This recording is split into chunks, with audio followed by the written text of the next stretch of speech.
you the one who killed them? Did you kill them? I didn't kill anyone. You're lying. I'm not lying. The days of men killing men have long since passed. I have merely immobilized them.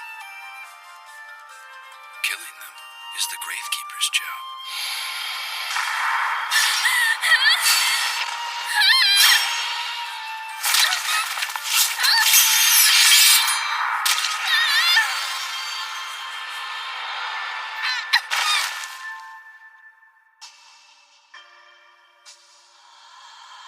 When Mama died, I was 7 years old.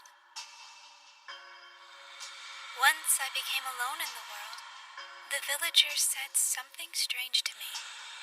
Starting today, you're our new Gravekeeper, Miss I.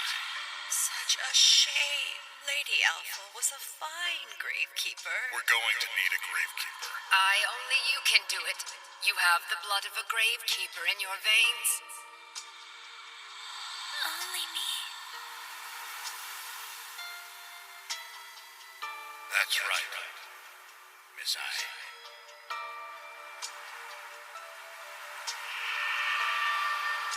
Now, I am a Gravekeeper. And I've been this village's Gravekeeper ever since. Since Mama's death, no one in the village has actually passed away. Even so, I spend my days digging grave after grave. After all, well, that's my job.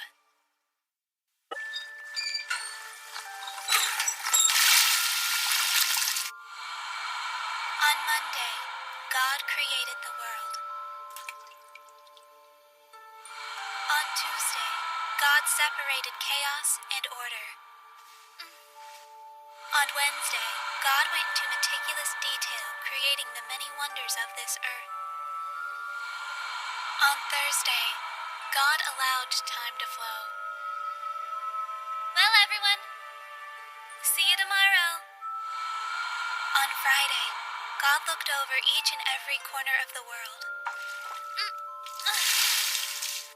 On Saturday, God rested.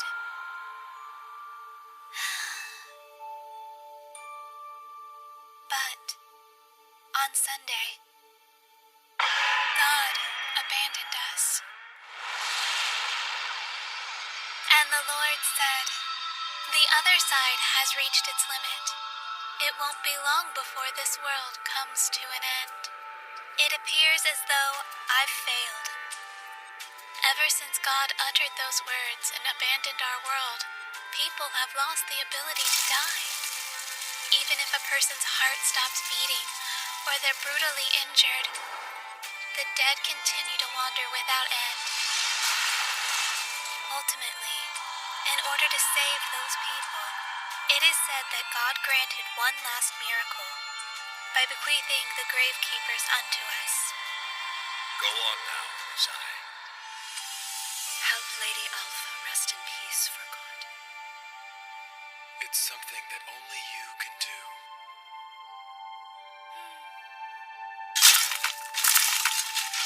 Burials conducted by Gravekeepers are the only way to help those who still wander after death find a way to finally rest in peace.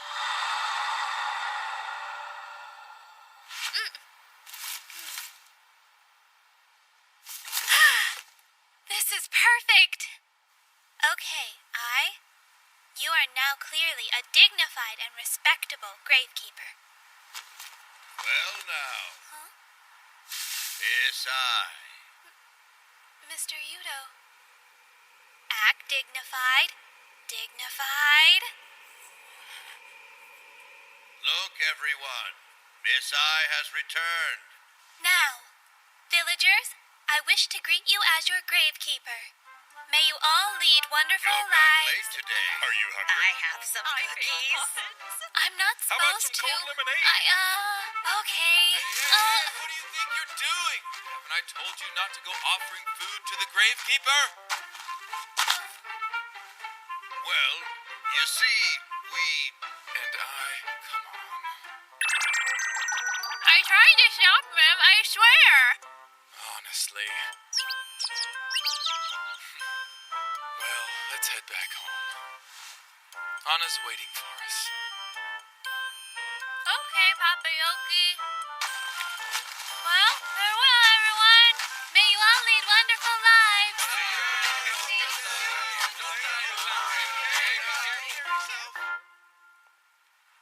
Mother Anna!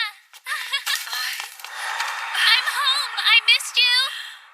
Well, hello. I missed you too. Welcome home. You smell weird. Oh, well, that's just my perfume. But you don't need any of that stuff. What's wrong with the way you normally smell? You wouldn't understand. I'll explain it to you when you're older. Grown-ups always say stuff like that. After Mama died, Yoki and Anna were kind enough to take me in. My real father is somewhere out there in the world. His name is Hafni Hambart. Mama said that one day he would come and find me.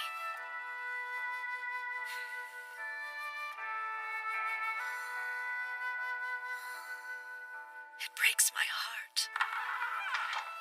She's only 12 years old. She's still only a child, and yet we're forcing her to carry such a burden. Anna. Even so, I'm happy. I'm glad that we took her in. Having a child in this day and age is like a dream come true. But do you think that she's happy too?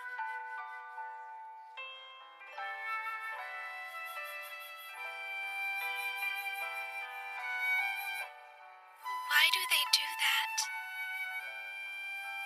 Why do Yoki and Anna seem so sad when they look at me sometimes? What are they so sad about? It's almost like they have a secret they can't tell me. All done. There are 47 graves total. That makes one grave for each person in the village. What should I do from now on?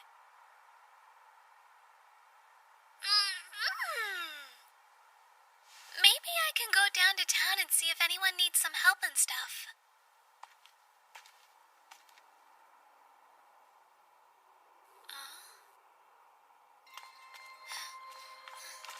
Where did everyone go? What is going on?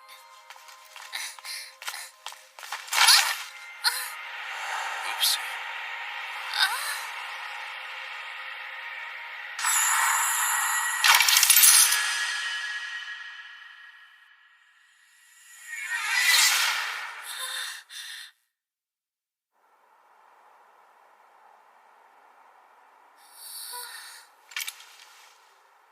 Pardon me, but do you live here? Are you alone? So do you know how to talk? Or do you have an ailment of some kind? I know how to talk! Good for us. Now tell me who you are. I'm the gravekeeper. Is that so? What is it? You're telling me that you are the gravekeeper? You got a problem with that, mister? Not really. Well, I guess I shouldn't anyway.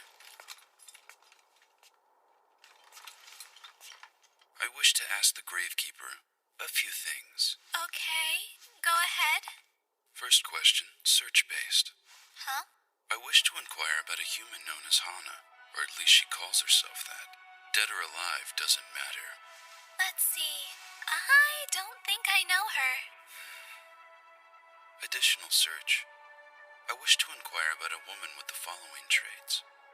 Okay. Between the age of 30 and 40, with brown hair, black eyes, distinct facial features. She's roughly as tall as me with a flat chest. I mean, like nothing. Again, dead or alive doesn't matter.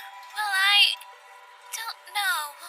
I think maybe Anna is around that same age, but she has a pretty big chest, so can't be Yoki because he's a guy. Okay. So much for that. Wait, just give me a second. What exactly do you want? I happen to be busy right now. Well,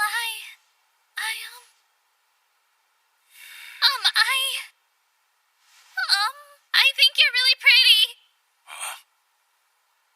Alrighty then. Thanks, I guess. See you around.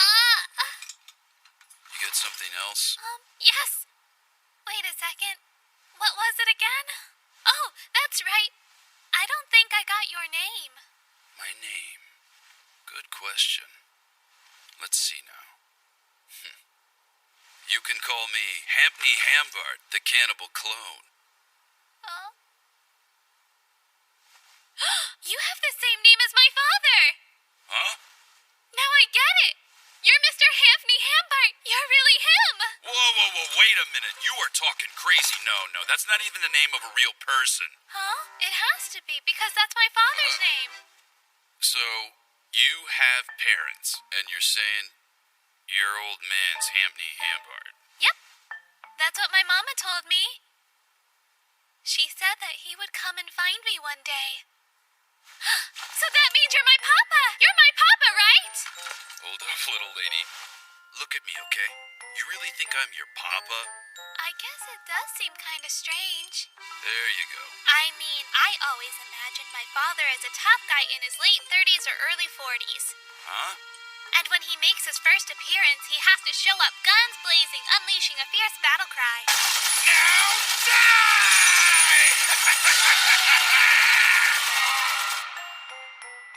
That's not the only thing that's strange here. Well, let's not get ourselves bogged down in the details. Look, aren't you a bit too big to be my kid? But mister, you're definitely my father. Why's that? Intuition. I just kind of feel drawn to you. So basically, you don't really know anything, do you? Oh, don't say that. Come on, Papa. So you're really the gravekeeper? That's right. Then, would you mind tackling a quick job? What kind of job? It should be obvious what I'd ask of you, little gravekeeper. I guess.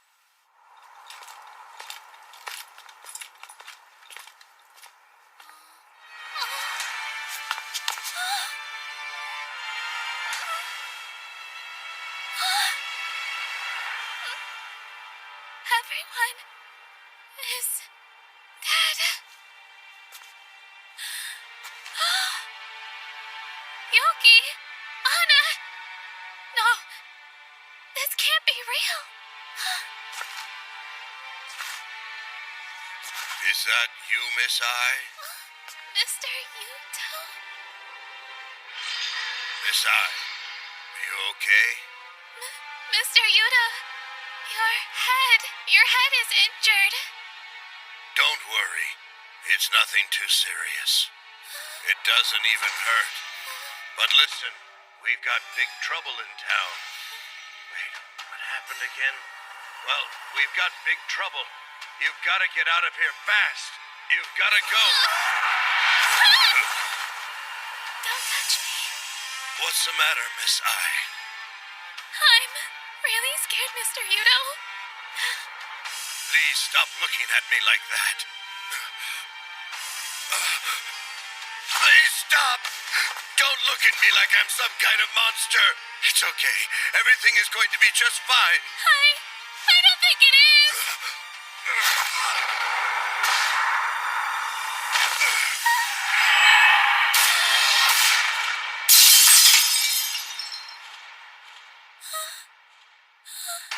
Stay down, Miss I. That bastard's back for more. Hey, how you doing there, fella? Better get ready. I'm about to spray a bunch of bullets all over that courtyard. You have 2 seconds. 1. Aw, isn't that just sweet?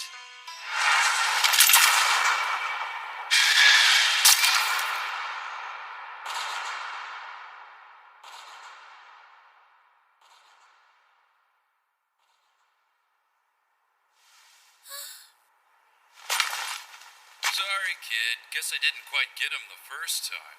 But don't worry, I made absolutely sure to blow out everyone else's brains like a good boy.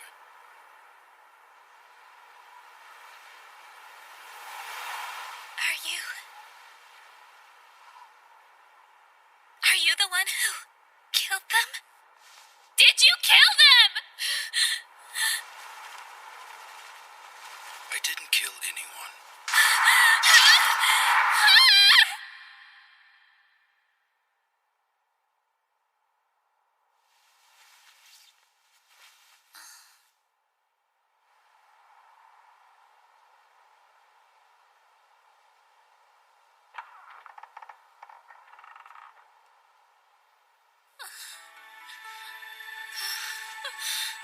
Why? Why did you do that? How could you? You can't be my father. My father would never do something like this. Someone like you could never be my father. You hear me? That's what I've been saying from the start.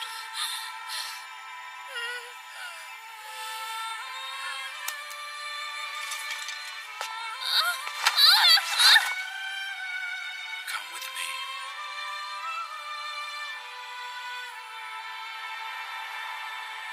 Bury them properly.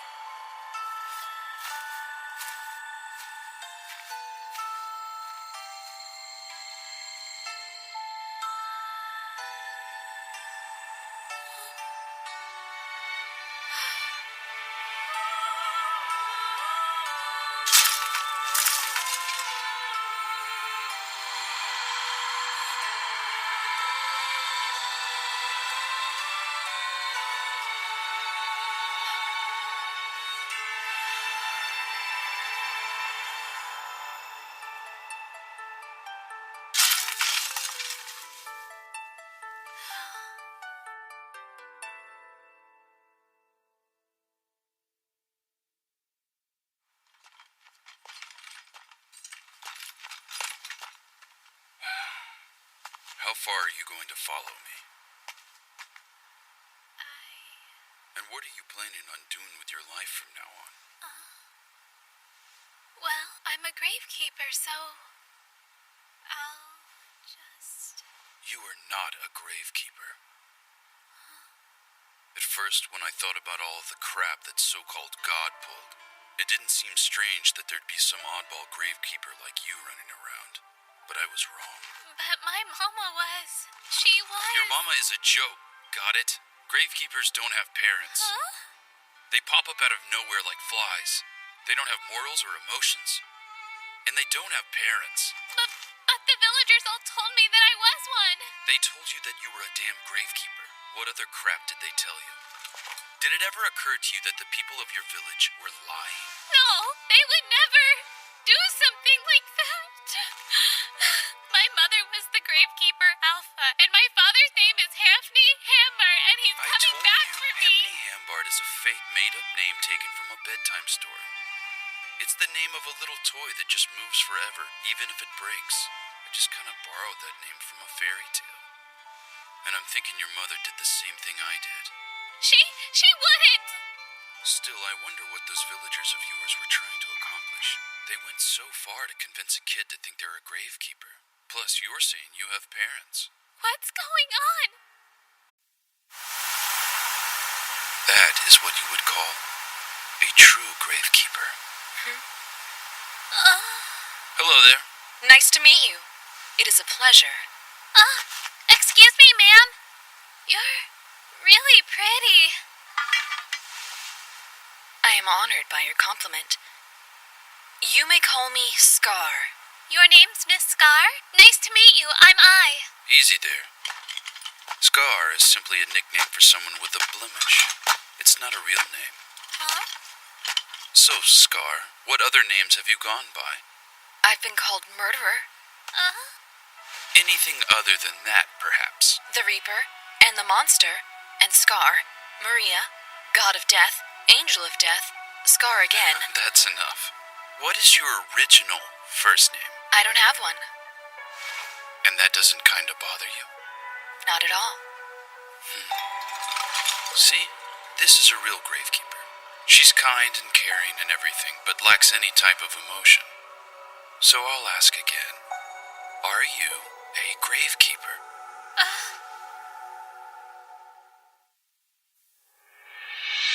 By the way, Scar, I'd like to ask you something. First question, search-based. Please ask whatever you like. I wish to inquire about a human who is known as Hana, or at least calls herself that. Dead or alive doesn't matter. For that nickname, I can recall 8 possible matches. Additional search. A woman between the age of 30 and 40. With brown hair, black eyes, distinct facial features. She's roughly as tall as I am, with a flat chest.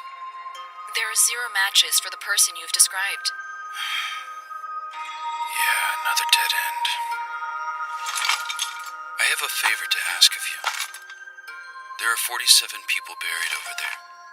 They could use some proper burials. But I already buried them. The only ones who can do it right are gravekeepers. The deceased won't truly die unless a gravekeeper uses their shovel to bury them. I can blow their brains out and stick them in the ground all I want, but only a gravekeeper can finish the job. Yes, but I buried them and covered their caskets myself. That's the point here. There are no deceased in the area. I do not sense any deceased in that direction.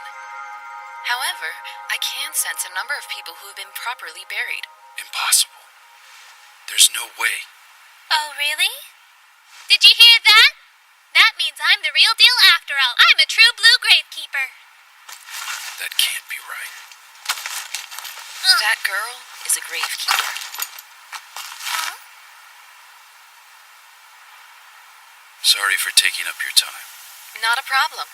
It is our duty as gravekeepers to assist the living so that they may lead wonderful lives. Farewell. It was nice to meet you.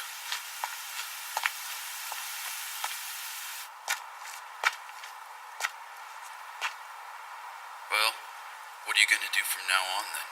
I'm a gravekeeper, so So, I'm going to attend to the deceased and assist the living so that they may lead. that's not what I'm asking you. Where are you going to be sleeping tonight? What will you do the day after tomorrow? How about in a week or a year? How are you going to survive from here on out? I will go wherever people need a gravekeeper.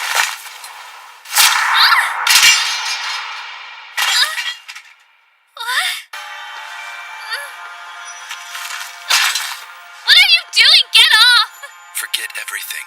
Everything from what happened in this village to your existence as a gravekeeper. If you don't, you won't last a day outside of this village. The world is overflowing with violence.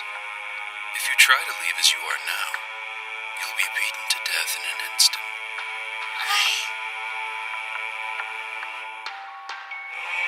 Forget everything.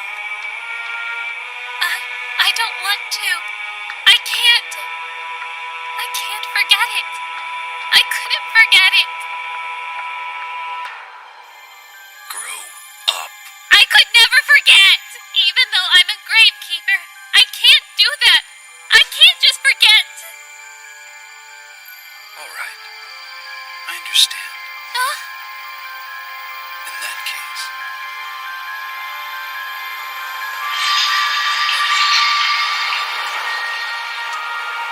how about I save you the trouble then and kill you right here and now?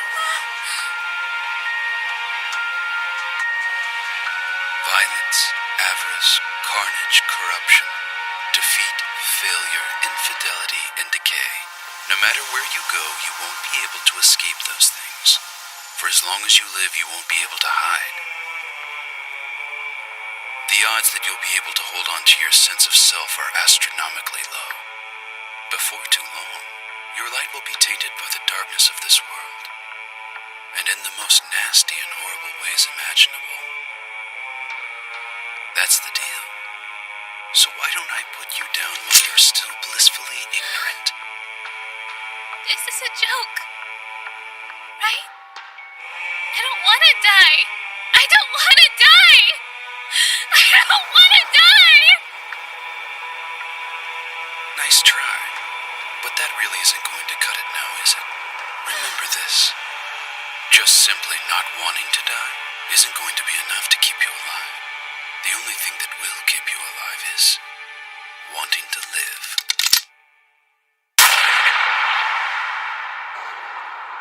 What the hell?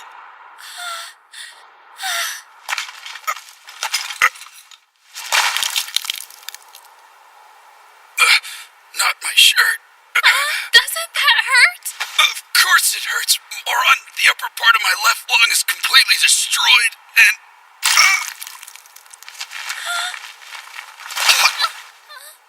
Are you?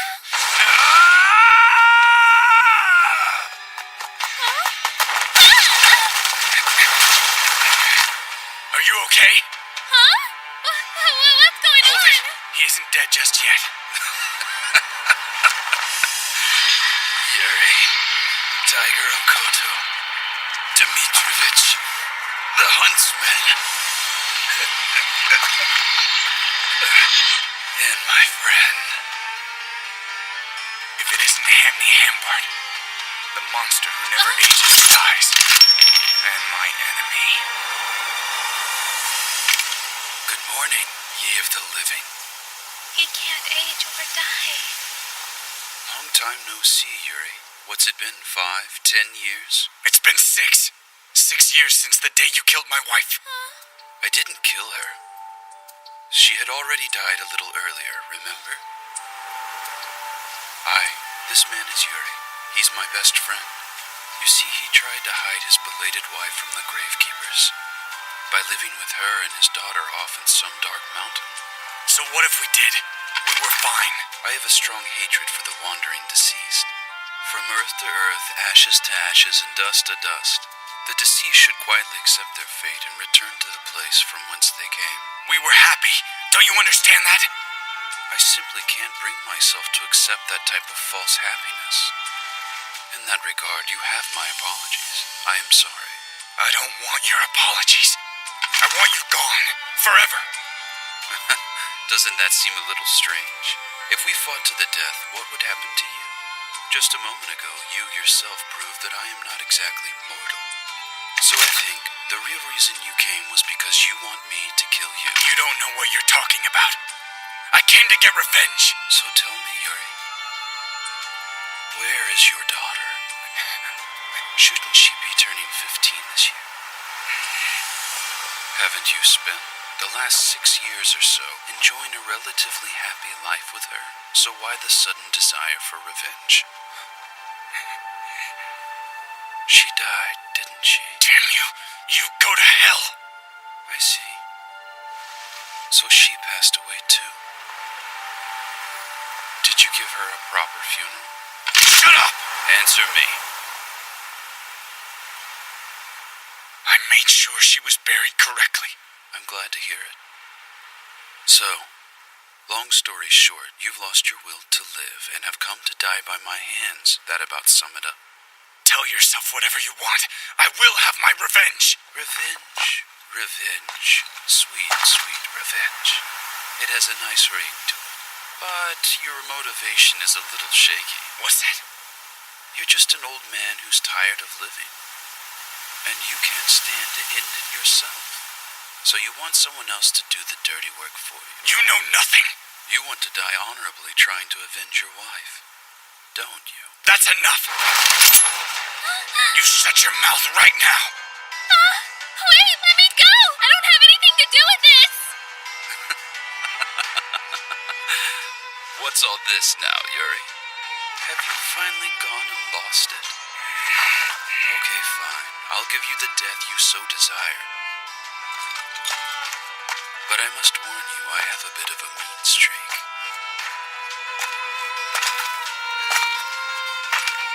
Yuri, I am not going to give meaning to your death. But if you find it satisfactory, meet me in the village square at sunrise. I'll accept your challenge.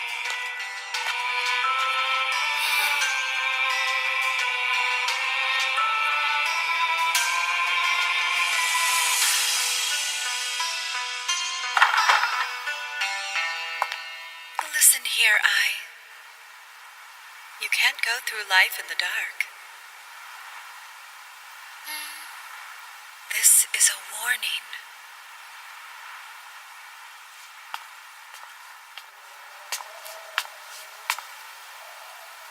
What should I do?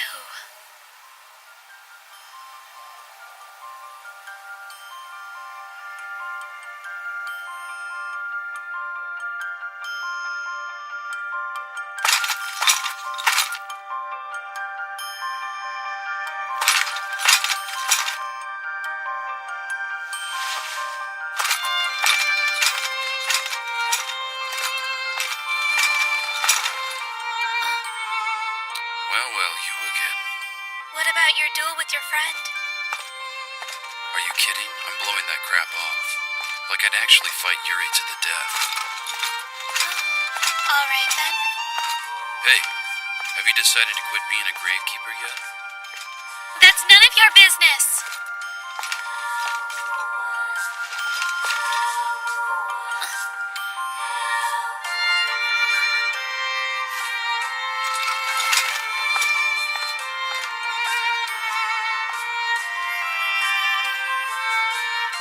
I'm going.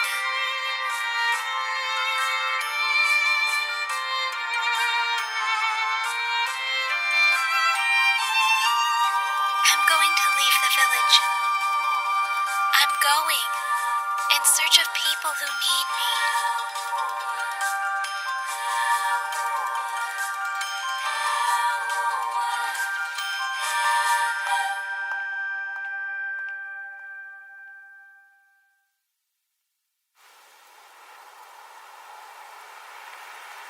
Yuri is an expert huntsman. We need to put as much distance as possible between us and him. Like I said, this has nothing to do with that sort of stuff. You're one sad excuse for a gravekeeper. Please stop making fun of me.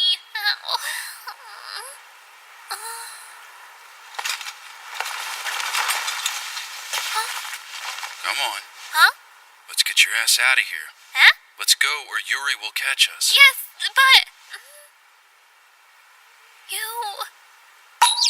you don't have to use words like that. What's that? You don't have to use words like that. Come on, I'm only a kid after all. I'm trying not to make fun of you, but you sure do make it easy. Just hurry and get on already.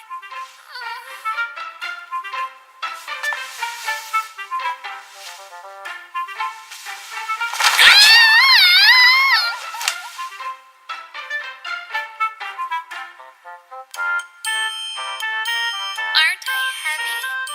You are, but it's no big deal. So, ready to go? Huh?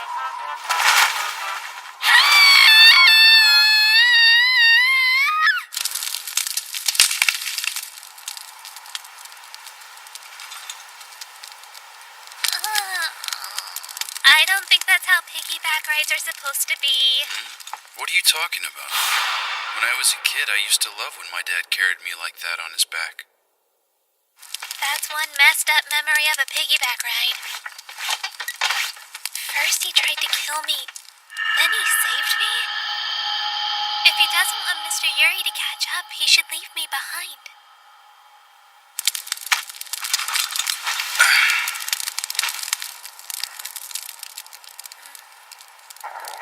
Oh? Excuse me.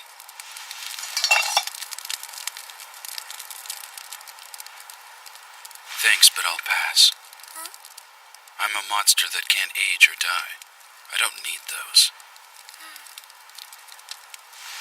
I don't think that sort of thing is right. What's that? You really shouldn't go calling yourself a monster like that. Humans, monsters, the living, the deceased. You don't need to make everything so black and white. Like I'm not really sure how to explain it.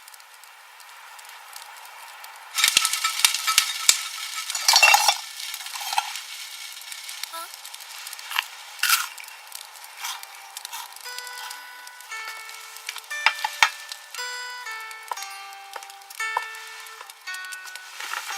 So how old are you exactly? I'm 12 years old.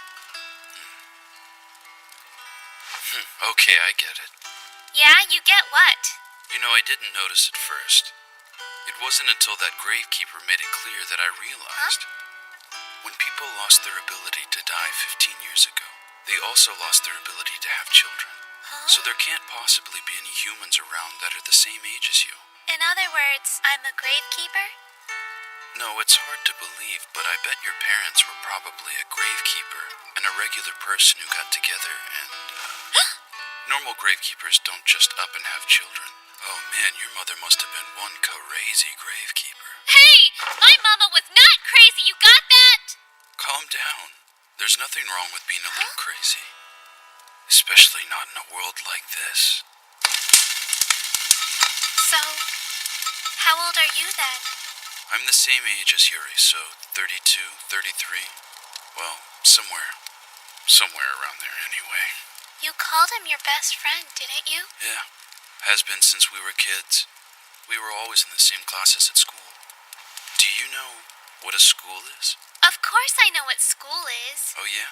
Well, just for the record, schools are prison-like facilities where human society quarantines troublesome children according to their age. I've never heard of a school like that. On that day, no, that night that Huh? I'm talking about the night God vanished. You heard of it? That's a silly thing to ask. And the Lord said, "The other side has reached its limit. It won't be long before this world comes to an end. It appears as though I've failed." That's what a lot of people say. But that's not what they said until after the fact. What do you mean? At first, no one even noticed that God had left us. In reality, nothing obvious had changed. It seemed normal. I have a theory. Care to hear it? God is just your run-of-the-mill dipshit. The phrase, "the wise man fears God," is a warning for people like you, huh? Just listen. I think he just lost interest in this stuff. The laws of physics he created were logical, and he supplied us with all the energy it needed. It was an orderly world without any contradictions. In fact, it was a little too orderly, and it lacked anything interesting. So he just said screw it, and then granted all our wishes as some sort of sick parting gift. Although I can't say with certainty that that's why people stopped having kids, I can say this. We stopped dying because that was our wish. That was the big wish he granted. But after a while, the old desire to die rose again. That's why he sent the gravekeepers. And though he doesn't have it quite right, maybe he's trying to make up for what he's done by granting these wishes. At least that's what I have to believe, because I've witnessed these things happening firsthand. You mean things like you not aging or dying? You're surprisingly sharp. I was born an albino. I was extremely sensitive to sunlight. Because of that, I didn't really go to school that much. But around that time, my body started to stabilize. When I was 17, I made a wish of my own. I wished for those days to last forever. All miracles aside, after the big day, society was forced to deal with the existence of the living dead without truly knowing what it was dealing with. You're referring to the half-dead fever, right? That's right, the epidemic that changed everything. 200 million lives were lost, and 200 million undead arose.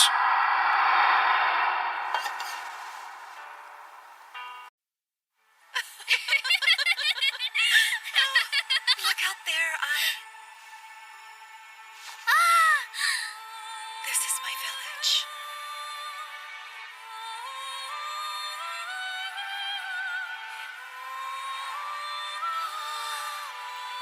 It's so pretty.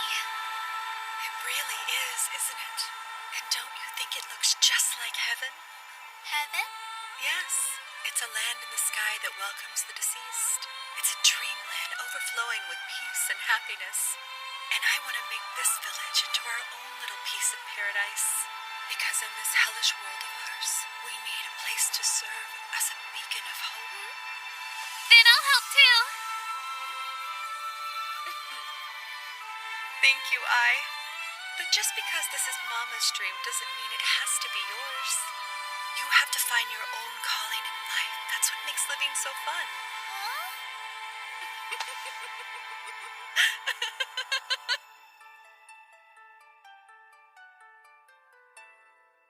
Mama.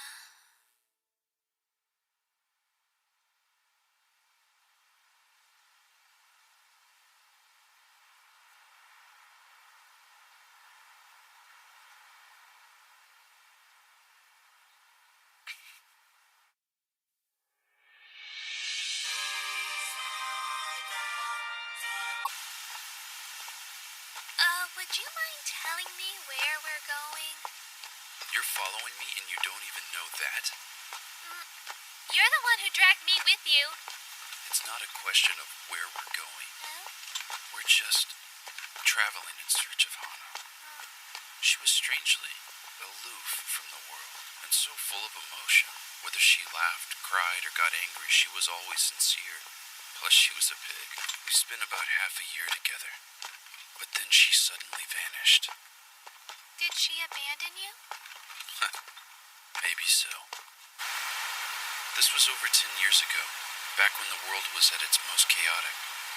She should be quite a bit older than me by now. What will you do when you find her? That depends on the situation. If she needs me, I'll be there to lend her a hand. If she's found some other form of happiness, I'll watch from a distance before taking my leave. There's also the possibility that she's dead. Besides her, there's one other thing I'm looking for. What's that? Think about it. Throughout the ages, all immortals have sought the same thing. I'm searching for a way to die. Huh? A way to die? Yes, You want to die? you got it. Ironically, I happen to like people. I like them quite a bit, so there's no friggin' way I want to become the last man standing. The last man standing?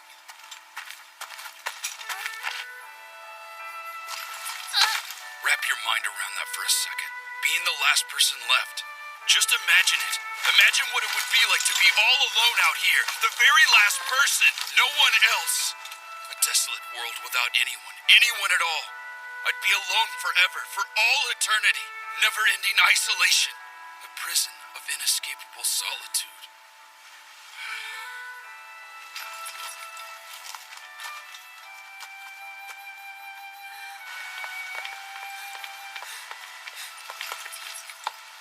Does that scare you? You're afraid of being the last person on Earth, aren't you?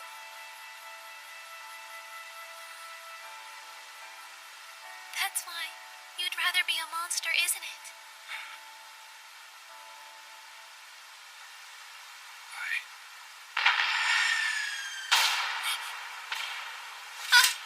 Where'd that come from?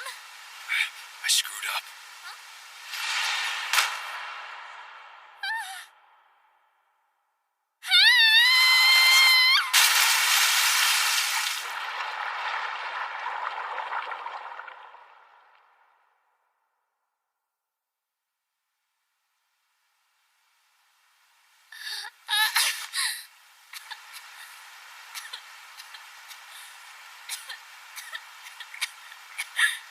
You're gonna be okay. Mr. Yuri, did you? Don't try to talk.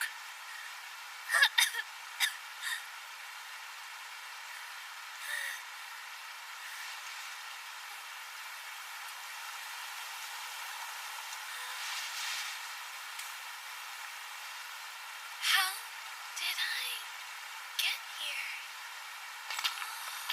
Put this on for now. That jerk! Hey! Wait!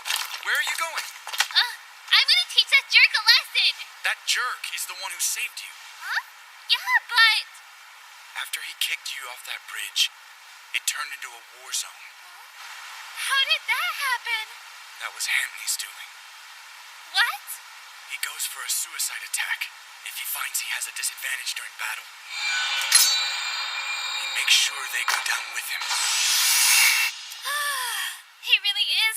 isn't he? Yeah, he is. But that doesn't change the fact that he kept you out of harm's way. Huh? He may seem heartless, but he doesn't enjoy meaningless violence.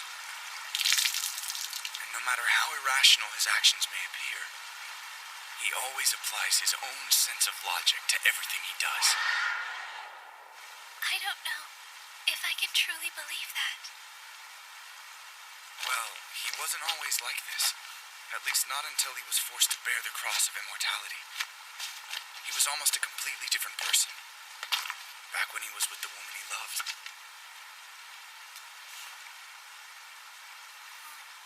Oh!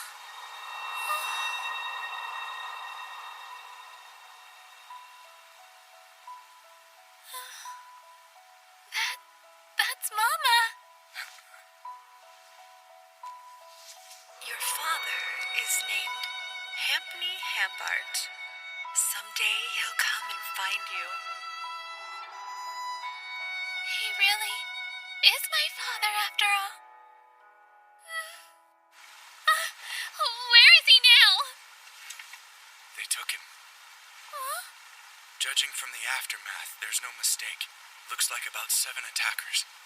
They intentionally used rubber riot control bullets. Rubber bullets? If Hampney dies, he's going to come back as good as new. The only way to defeat him is to catch him alive, without inflicting any mortal wounds. I've got to save him. I need to hurry and change.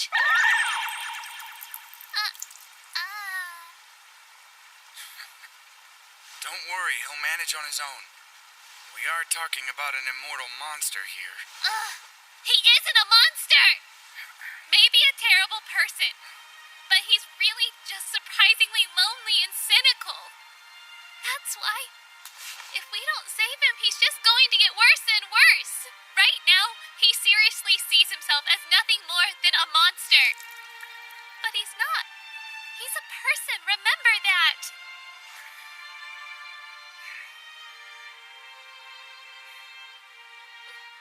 All right, I won't say it again. I should tell you my name, Yuri Sakamat Dmitrievich.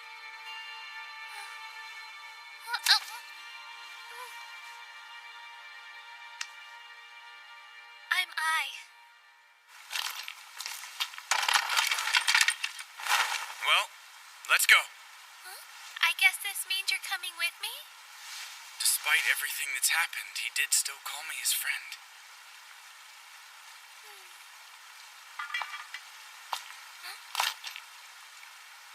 Well, what a coincidence. Hello.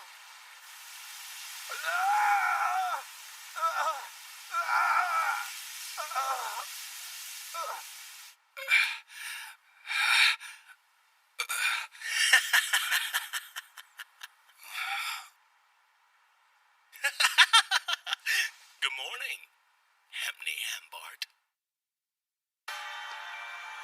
Who the hell are you freaking guys? Huh? Didn't we introduce ourselves already? Not that I recall. Whatever. I am Hiko. I'm your #1 fan. Say, is it true that you lose your memory when you die after suffering severe trauma? Damn you. Where did you hear that? Damn it. I can't remember anything. What did these freaks do to me? I'll kill you, you pieces of shit! Looks like your bad attitude's back. I am going to cut your head off! Do you like my outfit? Nice, right? I tried my best to match I'll yours. kill you. Mark my words, you are a dead man! I never wanted to be someone else till I heard of you. Who the hell are you? What do you want from me? You know, getting your look wasn't really that hard, but the whole immortal thing was a toughie. Obviously. So then you became one of the deceased. Let me get this straight. You dipshits gave up your lives just to catch little old me. I'd say you were the dumbest man alive, but that... You really are something else, you know that? You silently eradicate evil, delivering twisted justice with each and every kill. I know everything about you. You want to die, don't you? You want to take back the death that God stole from you. Don't worry, Hampney. I can take care of that for you. hate to break it to you, but you've got it wrong. My wish isn't to die. What was that? Are you saying you lied to me? Did you tell me a little fib? Nope, I didn't lie. Thank God. But of course, there's no way that you'd ever deceive me, would you? I've never shared this with anyone before, Uh-huh. but allow me to let you in on a little secret. I don't want to simply die. What I want to die happy and content. When my time comes, I want someone to be there by my side. No. I want my friends, my wife, and my children to be present. Those I leave behind will cry and grieve my loss. I'll have some good memories, and I'll have some Quiet. regrets. Stop lying! That is how I want to die. That is my wish. You mean that's your wish? That stupid normal death? With things the way they are now, it seems pretty unlikely. I can't believe this. Well, it's the truth. My wish is to live happily and to die happily. You've betrayed me. First you become my everything, and now you betray me like this! Why would you hurt me? That's not really my problem, dumbass. Oh, well. I guess we'll just have to make you into our toy now. I'm gonna kill you. Over and over again. Go ahead. In the end, it's all the same to me.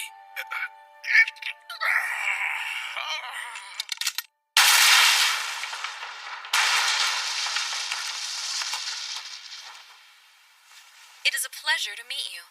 I have come to complete your burial. It's a gravekeeper. Wait a sec, Miss Scar. Didn't we agree to check out the situation before jumping in like that? As a gravekeeper, I pride myself on my promptness. What the hell are you doing here? What do you think? I'm here to save you. Are you stupid? We're strangers, so scram! We aren't strangers. What? I'm saying that we aren't strangers. What are you getting at? Mama was pretty and childish.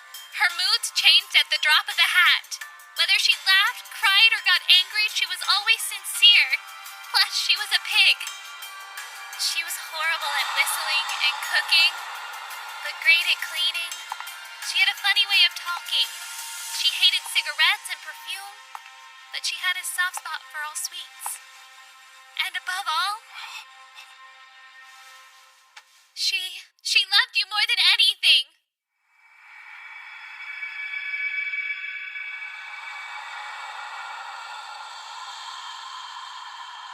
Hana.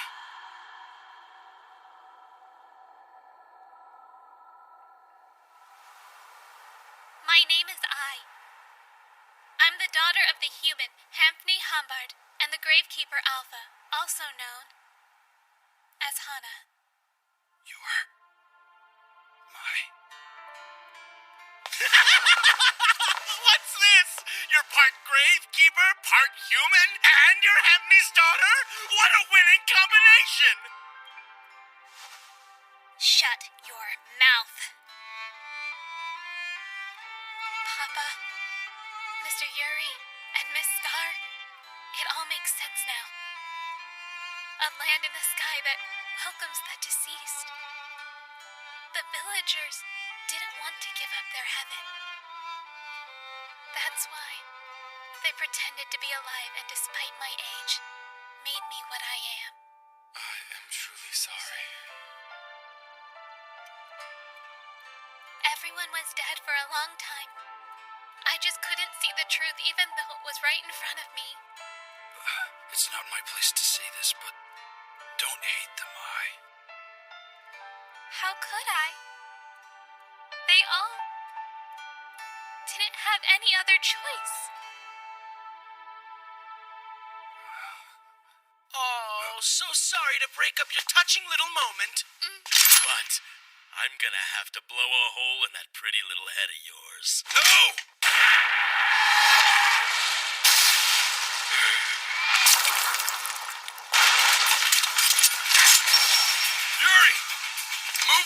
Get out of here!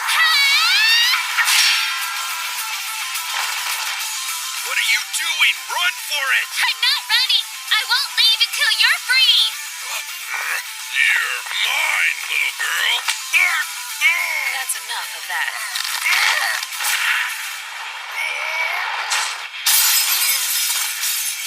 Think you can take us all at once? Hey, Miss Scar, will you please back me up? Of course.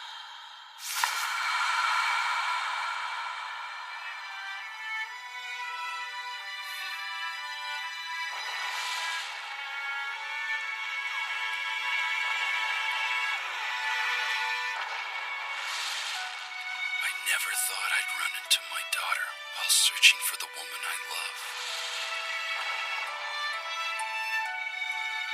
Hana really is something else.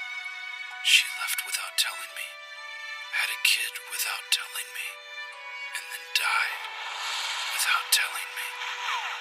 I have a daughter that still hasn't sunk in yet. I'm not exactly dad material. A man like me could never be a good father. You okay? Yeah. Where's Miss Scar?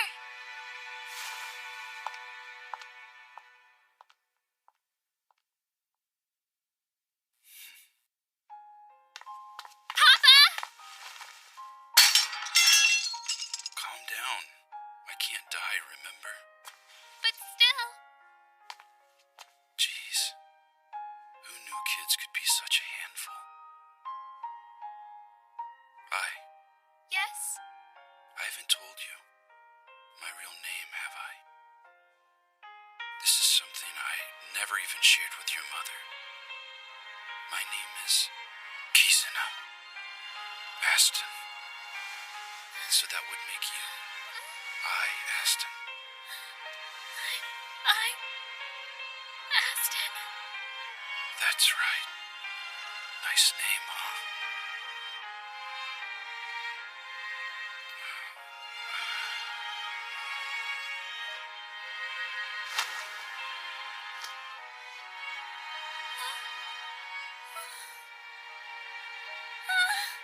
Papa! Papa!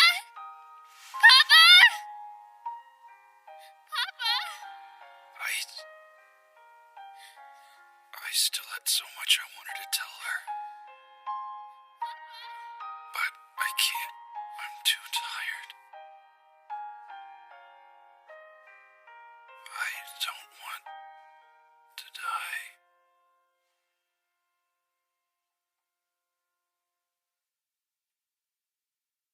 And so, after losing the woman he loved, making his daughter cry, and making his friend and a gravekeeper stand at his side, Anthony Hambart, the cannibal clone, died.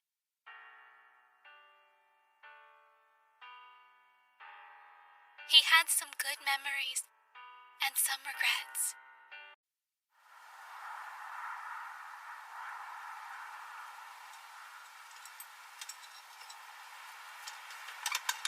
All right. Okay, go ahead and try again. Will do! Okay. It started!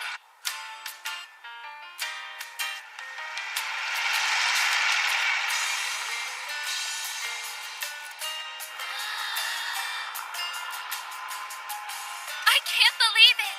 The outside world is really big, isn't it? Wow! I can't even see to the other side! But you know, Huh? this is just a small piece of the rest of a great big world. You gotta be kidding me!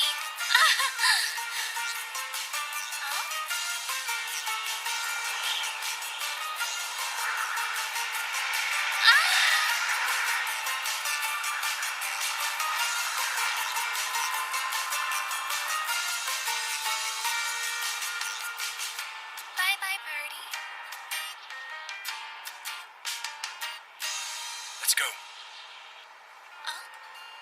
Sounds good to me. Okay.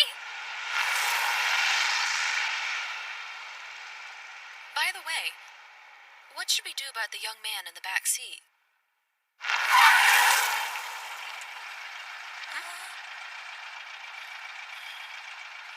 What?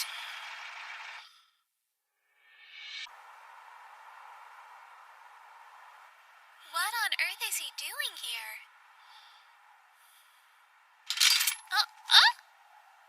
What are you pulling that thing out for? This kid's a total stranger. We don't have the slightest idea of who he is. I guess you're right. I remember my papa doing this too. It looks like he's waking up.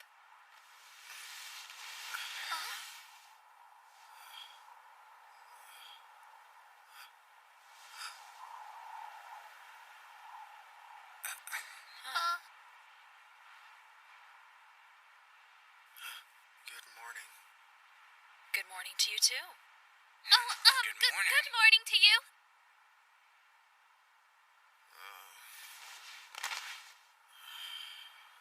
He went back to sleep? Hey, wait a second. Wake up. Looks like he's been drugged or something. He was probably forced to sniff the blooms of the Haramodoki. It has a strong effect. It can knock you out for days at a time. Hey, pull yourself together. Hey, kid, what's your name? Kiriko. Kiriko? Okay. Kiriko Pax Rec Diva Aureus Varula Ula Helios Mertzigor Dig Amidabaz Grey Wolf. All of that? That thing is your entire name? You haven't changed a bit. Huh? Not one bit. What are you talking about? He must have confused you with someone else. Princess Ula.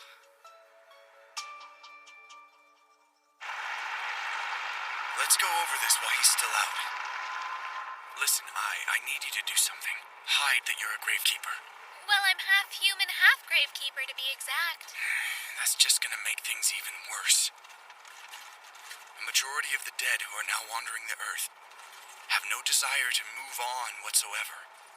Just imagine what had happened if you'd announced that you were a gravekeeper.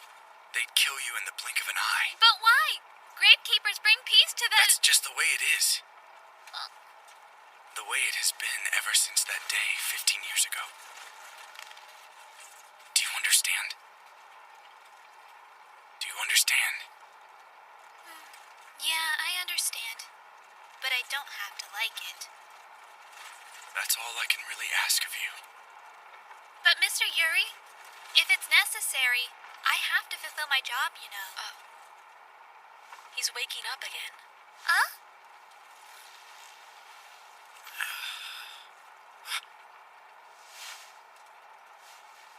Are you finally awake? Who are you people? I'm I, Aston, but you can call me I. I'm Yuri Sakama Dmitrievich. And that's Scar. And who are you? I am Kiriko Zabreska. I'm an apprentice at the government office in Ortis. Ortis, huh?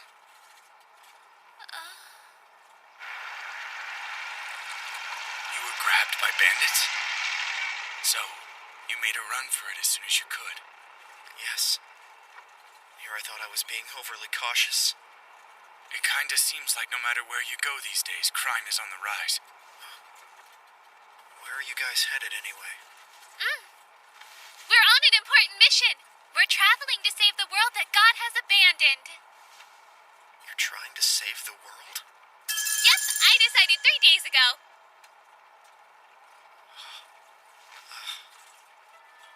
I must say, you are rather a unique party. A girl from the last generation of children.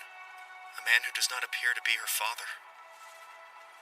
And lastly, a young lady who is a gravekeeper. What exactly? My apologies. I do not mean to pry. I'm sorry. Well, I guess you could say we're traveling companions. At any rate, we'll drop you off somewhere near Ortis. Thank you very much. What do you mean near? Isn't that where we're gonna be stopping next? Well, I think it'd be best if we just went on.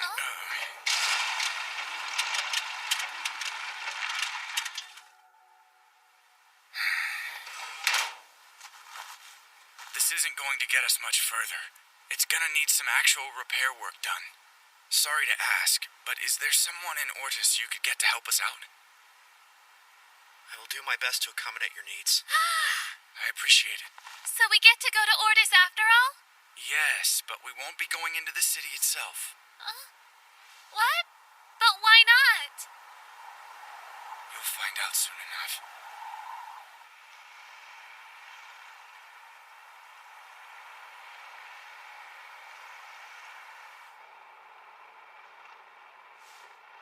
I'm sensing a large number of deceased not yet buried.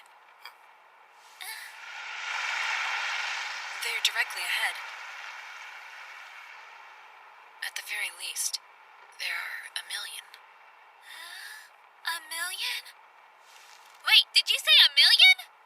But of course, I live in Ortis after all. The land of the deceased. It's the world's largest capital of the dead.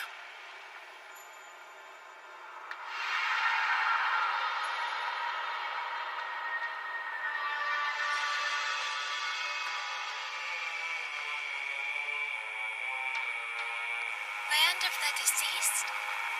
That's right, a city of the dead that hates gravekeepers above all else. That's why it's a bad idea for us to go inside. I wanted to avoid this place if possible. But I guess we have no choice. Look over there. Those graves belong to gravekeepers they've killed. Countless gravekeepers have come here, drawn by their desire to bury the dead. Chased from their homes and forced to roam without purpose, the deceased sought to end their wandering and join together to create a land that they could live in peacefully. It is not only a city, but a nation. It is Ortis. What are those statues for? Their purpose is interwoven with their meaning. They function as markers and warnings. They intimidate those from the outside, while also serving as a memorial for gravekeepers we have slain.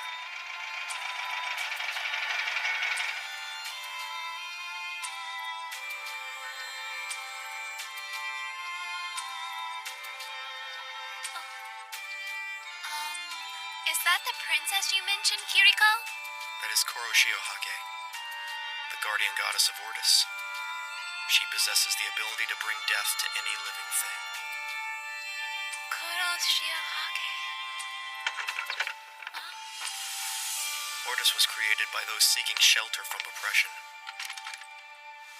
A goddess like her is a savior to our people. Her eyes are the eyes of death. Her words are the words of death. Her body brims with death. There is no escape for those amongst the living. Koro Shiohake is the only one who became a guardian saint for the deceased. She is a goddess of mercy. Excuse me, Miss Scar? Are those guys, They are indeed deceased. Is that so? The deceased are able to live normal lives here, aren't they? I would like to bury them all immediately. Easy. But, Miss Scar... I will restrain myself. Permission has been granted. Come sign the papers. Are we really not going inside? You would only be able to visit the section of the trade district that has been established for the living. And on top of that, your movements would be severely restricted. Huh? Kiriko! Ah! I'm so glad you're okay. Let me go! What the heck are you even doing out here? What type of greeting is that exactly? I heard you went missing and was so worried. It tickles me pink to see you back in one piece. Right. allow me to introduce you. This is Ordis Castle's Lieutenant of the Guard, Pox. And this is Ordis Gate's Minister of Special Foreign Affairs, Rek. It's a pleasure. Nice to meet you. I'm I. Aston. Nice to meet you. Right. Sorry. Oh, what a sweet girl. Thanks to you, our darling little Kiriko is home safe and sound. Oh, no. It was nothing. This is peculiar. You're quite an unusual child, aren't you? Even the deceased are generally repulsed by our appearance. We are quite the monster. Excuse me, but you shouldn't call yourself a monster like that.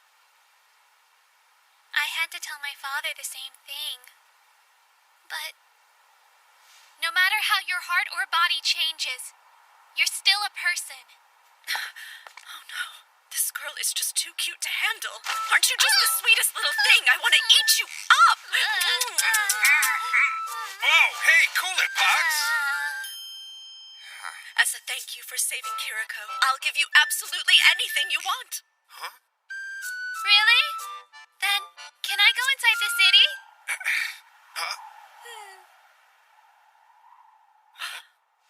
Well, I guess we could arrange that. Hold on. Would you excuse us, please? Okay, why do you want to go in there so badly? That's because I want to see what's inside, silly. If they find out that you two are gravekeepers, who knows what they'll do to you? I'll be extra careful, I promise. But you could... Even so,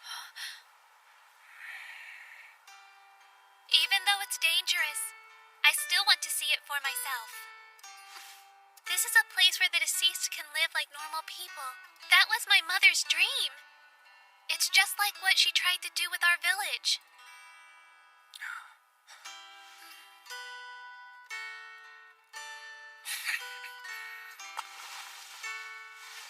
So this is what you're really looking for, is it? Let's go inside. Thanks, Mr. Yuri. So, Scar, and what about you? Do you mind waiting for us in another town? I do. I must insist on accompanying you. Wait, I'm not sure that's... Someone has been calling to me. calling you.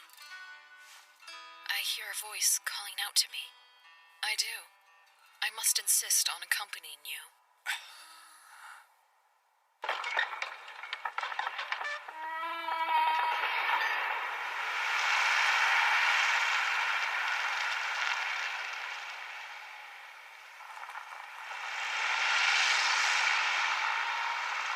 Jeez, it was easier to get in than I thought. Despite his appearance, Rek has a strong sense of duty. This is his way of thanking you. He is very grateful that you brought me back safely. He likes to look after me. However, this city only welcomes the deceased. It is no place for the living, let alone gravekeepers. As soon as your van's repairs are complete, I would like you to leave immediately. Okay.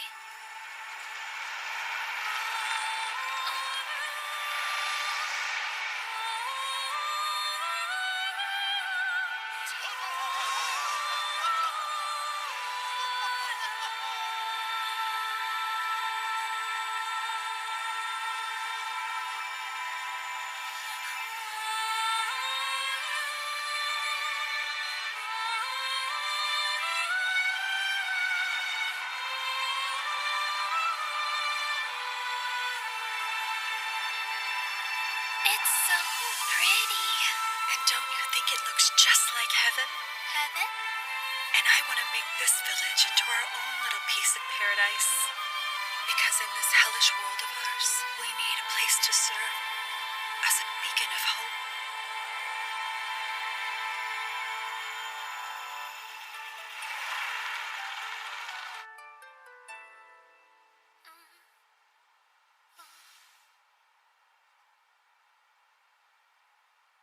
I almost forgot.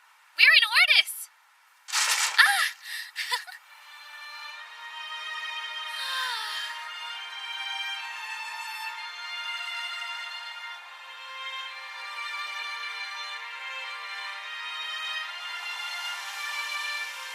This place is absolutely beautiful.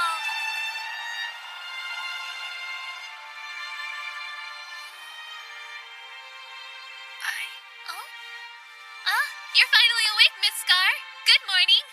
Rise and shine. It's already past noon. It is? Oh?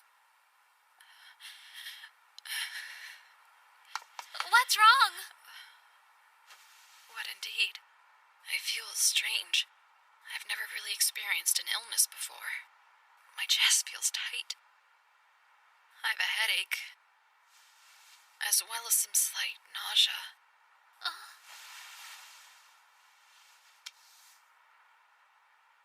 That's strange. You don't seem to have a fever. I've been hearing that voice since we got here. The voice is calling out to me. So does that mean gravekeepers get sick too? I suppose it does, though I didn't think it was possible. Well, why don't we ask Mr. Yuri about it? Unfortunately, he left quite some time ago. Huh? He had to make arrangements for the van's repair. He appeared to be rather busy.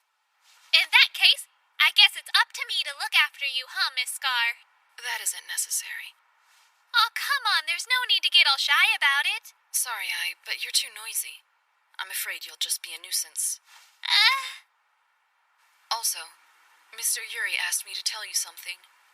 He said that no matter what, you need to stay inside. Oh my. What a darling little girl you are.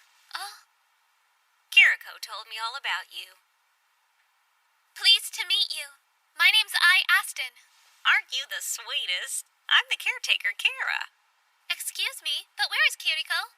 He went on up to the castle to pay the princess a visit. Are Kiriko and the princess really good friends with each other? Well, it's hard to say. Excuse me, but I'd really like to go out and see the city. Oh. Well, we can't have you going out like that.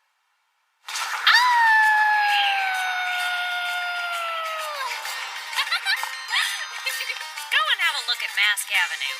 You'll have a ball.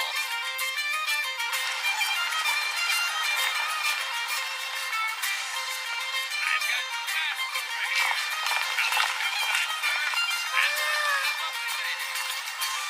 I've never seen this many people before in my entire life.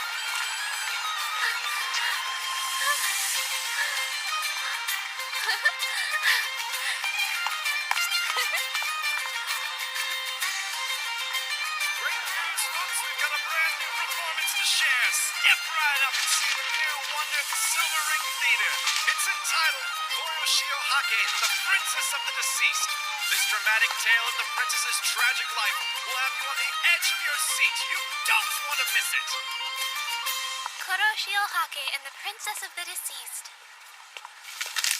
Oh? Oh, wait a minute, you! Give that back! What do you mean, darkness? Who exactly are you?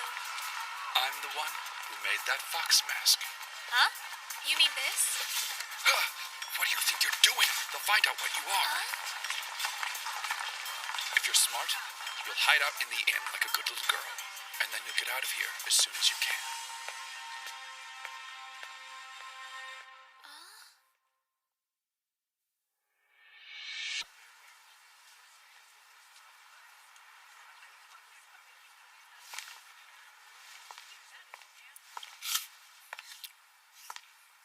Hey! Hey, Kiriko!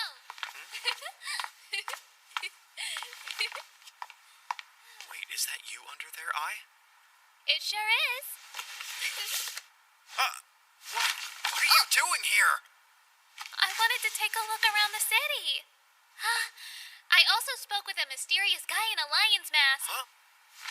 Come on, let's hurry back. Okay. You certainly are a strange girl. Where did that come from? Rude. For one of the living, you're quite odd. Not only did you willingly enter the capital of the dead, but you're enjoying yourself too. That's 'cause it's so much fun here. Unlike you, most of the living view the deceased with utter disgust. Well, you see, I was actually raised by a village of the deceased. Where is this village? It doesn't exist anymore.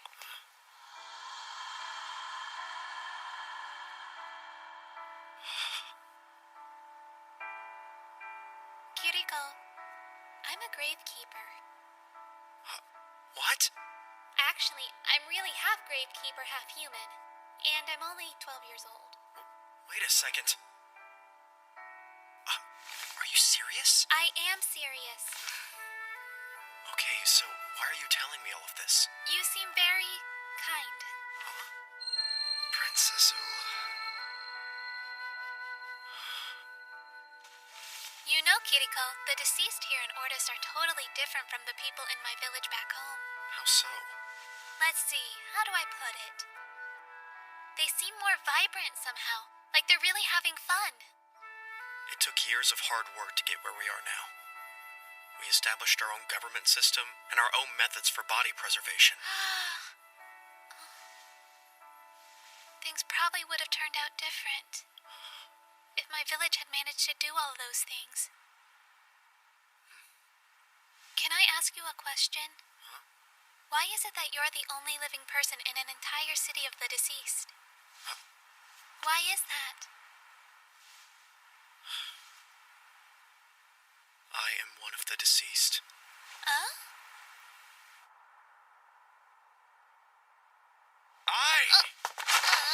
I've been worried sick. I rushed to get my work done, only to come back and find that I is gone and Scar is sick in bed. Do you realize how worried I was? Do you have any idea? Well, do you?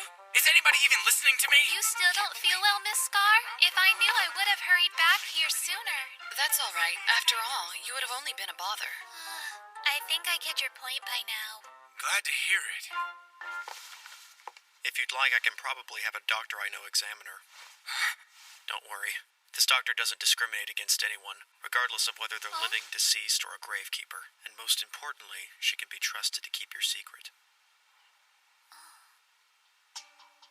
Long ago, in a land far away, there was a group of 5 people.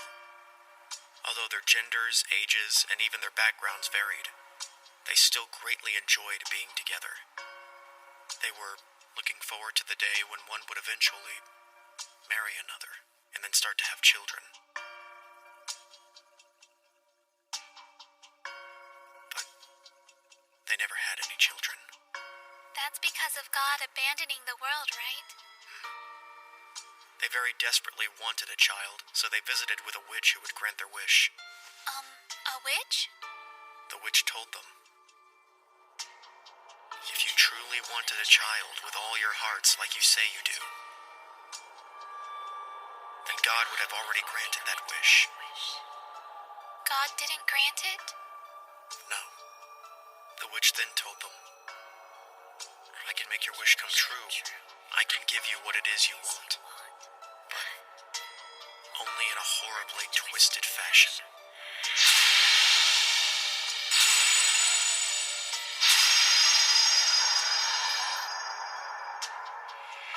The witch tore the parts she would need to create a new person from each of the 5 people.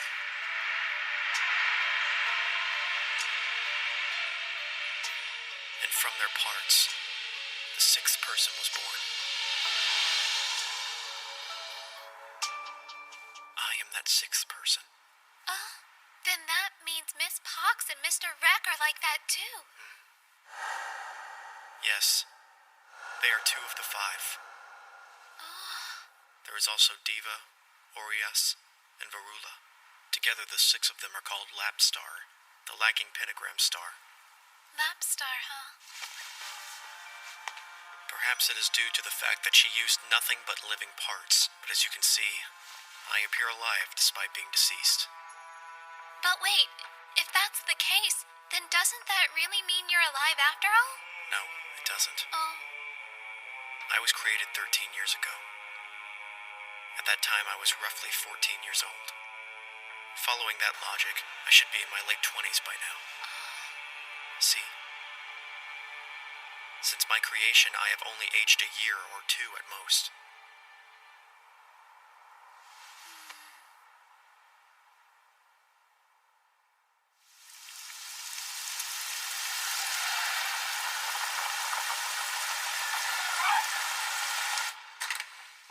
Hello, Kiriko. Out of the way. Out of the way.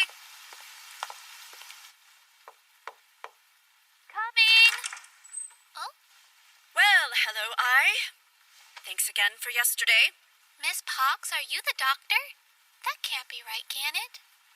Wait a second. Weren't you paired with someone else yesterday?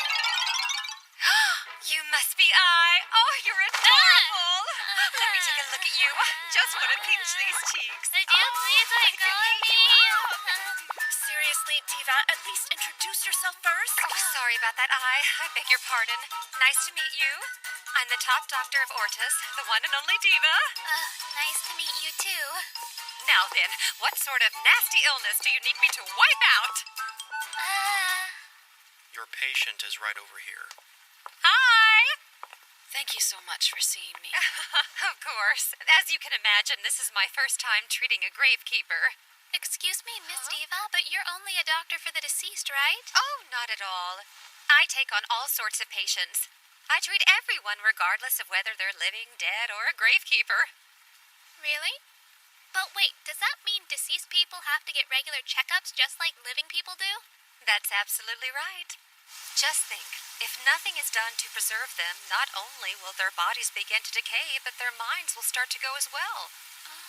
So there you have it. It's my job to prevent those problems with everything from neurosurgery to pharmacology and even psychology.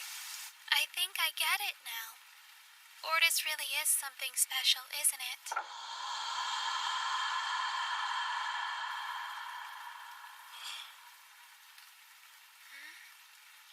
Okay, Diva. Why don't you get started doing what you came to do? Oh, right. I almost completely forgot. Okay, folks, show's over. Now, shoot, shoot.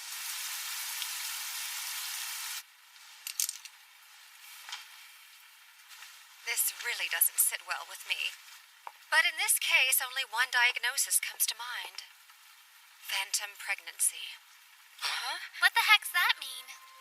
Even though the patient is not actually pregnant, her body still exhibits the same symptoms as if she were with child. The number of cases have skyrocketed ever since mankind lost their ability to reproduce when God abandoned the world. It manifests when a woman desperately yearns to have a child. Yearns to have a child? Yet another example of the dangers of wishing for the impossible. I understand. But I haven't ever... Right, but you've never really wished to have a child of your own, correct? That's exactly why this doesn't sit well with me. And you also said that you were hearing a voice? Yeah! Someone's been calling out to her. Even now, I hear it from time to time. I think that voice may be related to this somehow. Well, if anything changes, let me know right away. Yes, ma'am. Thank you for coming. You're just so cute. All right, that's enough. By the way, thank you so much for becoming friends with our Kiriko. We're friends? What are you talking about? Oh, don't be like that. It's obvious how close you two are. I've never had a real friend before. Come on. I've got a great idea. What do you think about becoming friends with our lovely princess in the castle? Huh?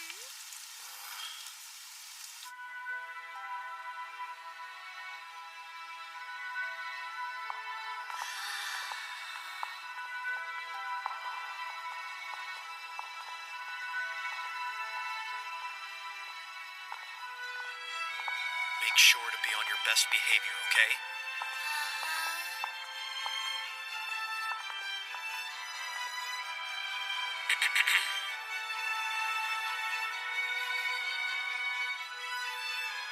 The Mistress of Ortis, Her Royal Highness Princess Ula Eulus Hegmatica, shall hereby grant you with an audience.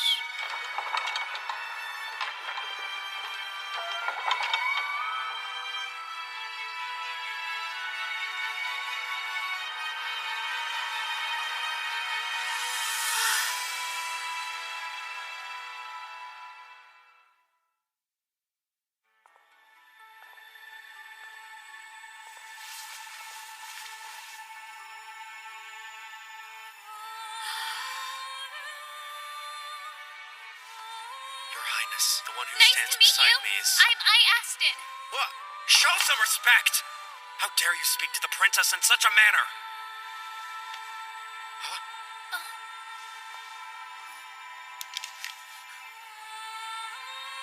Ula Eles Hekmatika. Oh, that is my name. Pleased to meet you. The pleasure is all mine, Miss Princess.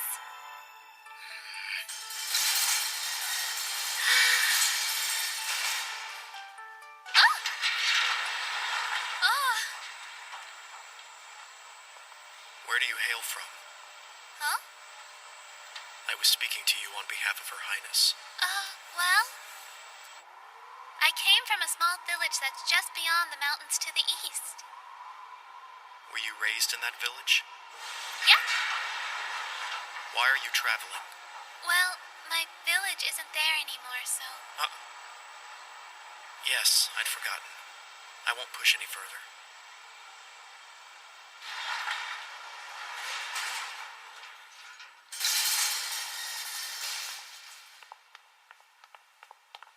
Excuse me, but is the princess not able to talk? And what's the deal with her eyes? Are you mocking Her Highness?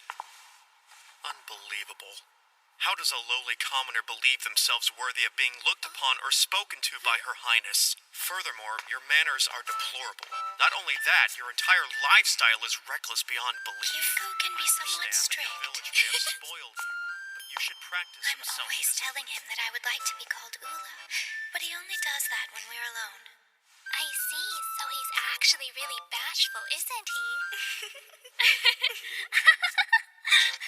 Life, proper decorum, and common courtesy. I have a are your most question. valuable May I assets. call you I? Uh-huh. Then please feel free to call me Ula.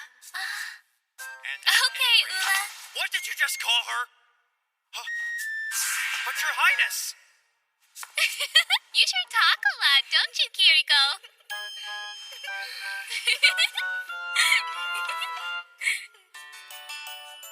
Kiriko, are you and Ula good friends? I wouldn't say that.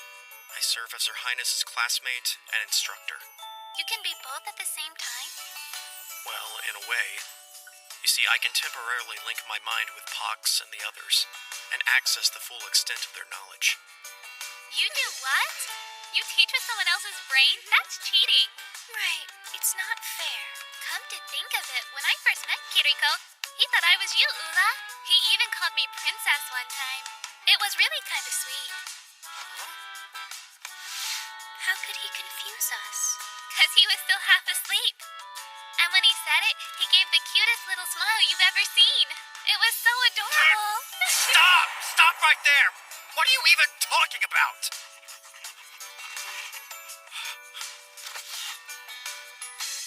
Kiriko rarely smiles, but he's cute when he does. Aww.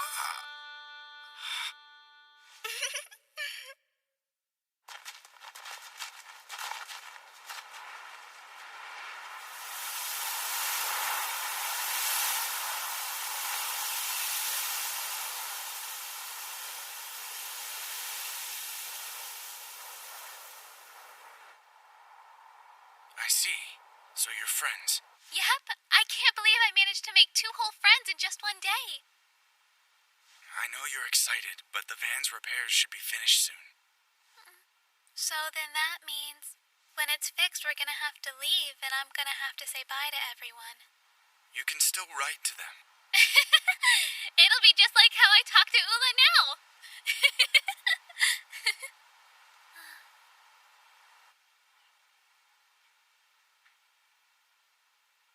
I wonder why Ordis is a place that only welcomes the deceased. I mean, can't the living and the deceased just live together? It takes too much of an emotional toll. A toll? This place was created as a sort of refuge for those who were forced to abandon their former lives due to the prejudice and oppression of the living. They worked tirelessly for the city to be recognized as an independent nation. This is no place for any living person. Yeah, but I mean, there is one way, isn't there? A way for someone who's living to stay in Ordis. So there is. Did you figure it out? Yeah. Today, Ula told me that she wishes I could stay here in Ordis with her forever. But I told her that I would have to leave and continue on my journey pretty soon. Then I realized you just have to die, right? Right. A long time ago, back when I was fleeing from Gravekeepers with my daughter and belated wife, we came here to Ordis. But in the end, there was no way we were going to stay here. I couldn't force her. I couldn't force my daughter to give up her life just so she could stay here in this place.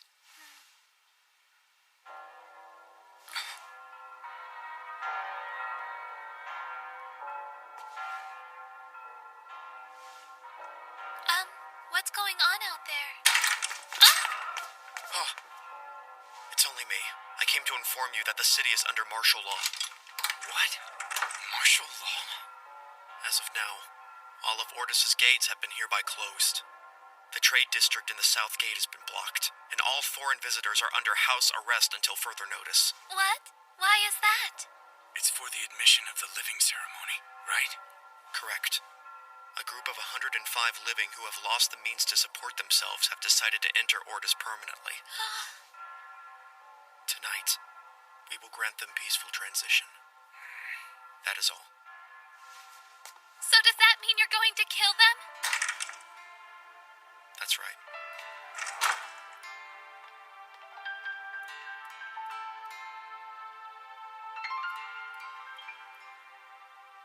Even though Kiriko put it that way, I don't know what to think. I just don't know. I met my father. We spent time together. And when that time was over, I buried him. That's when I decided that I wanted to save the world.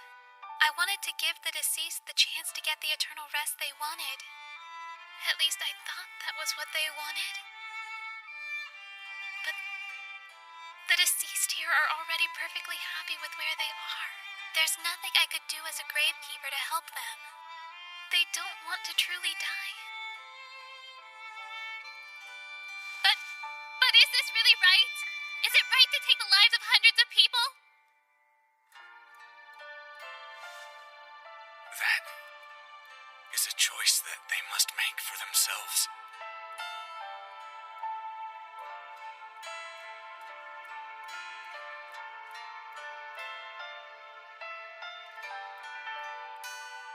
Do you think that Ula knows about any of this?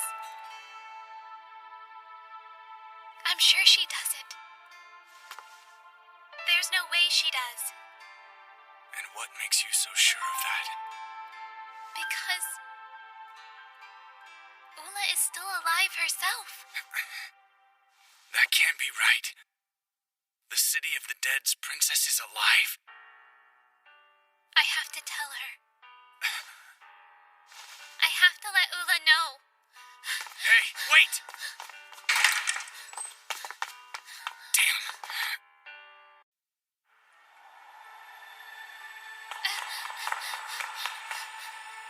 It's for the admission of the living ceremony, right? Correct. A group of 105 living who have lost the means to support themselves have decided to enter Ordis permanently. Tonight, we will grant them peaceful transition. That is all. So does that mean you're going to kill them? That's right.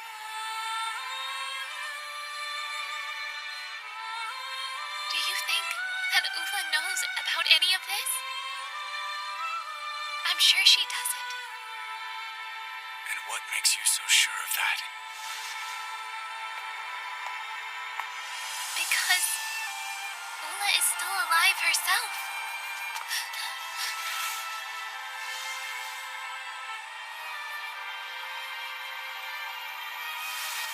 Her eyes are the eyes of death. Her words are the words of death. Her body brims with death. There is no escape for those amongst the living.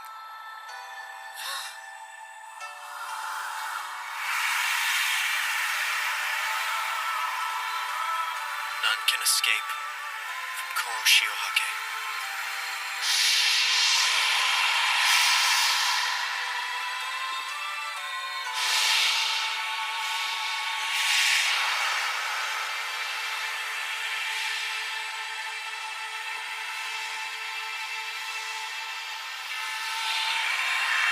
I am the Redeemer of mankind. Ye who are unclean shall be cleansed through death. Those who wander will find rest in my holy land. For ye who are deceased, I shall be your guardian.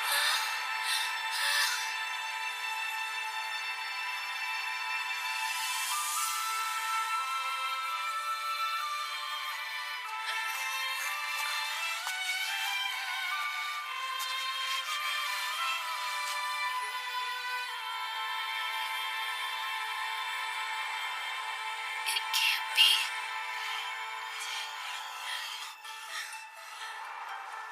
It can't be.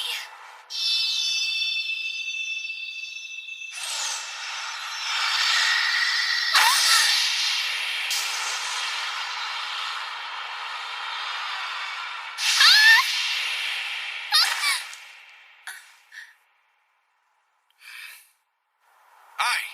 Hang in there! Ai! Mr. Yuri? That is the darkness that Ortis harbors. Any who are gazed upon by the princess, who hear her voice, or who are touched by her, will forfeit their lives and become one of the dead. Ula is the Koroshiohake, the goddess of death. Come on, let's head back. Did you know about this? No, he told me just a moment ago. Why? Why are you telling me all of this? Because you're one of the living. And because, up until last year, I was alive myself. Ortis is a safe haven for the deceased. That is why any living outsiders must sacrifice their lives if they wish to remain here. However, the children that these immigrants bring with them are an exception. They are allowed to grow and mature as the living, but once they turn 15, they must choose. Will they remain here as one of the deceased, or will they leave as one of the living? I chose to stay. It was my dream to become an artisan who specializes in making masks. It happened just like that for me as well. There was neither pain nor suffering. In fact, it seemed like nothing had really changed at all. But you're a human from the outside world. I can only assume you don't even understand what it means to become one of the deceased. Well, What would have happened if you'd become entangled in all of this and died yourself? There'd be no going back. But Ula is the first young girl like me I'd ever met. We laughed together. We laughed a lot. We became friends and had so much fun. I really had fun. Even so, she is still Koroshiohake.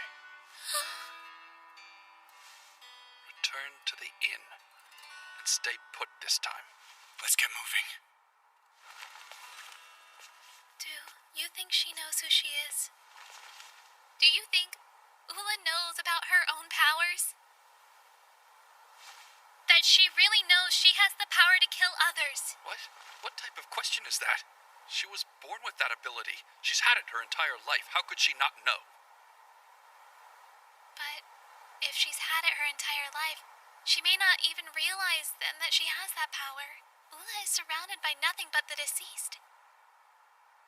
What if the people around her just told her that the deceased were really alive? Wait, what? Ula wouldn't know there was a difference. Isn't that right?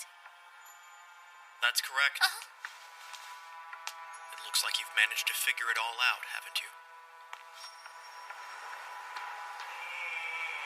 it was the same for me as well.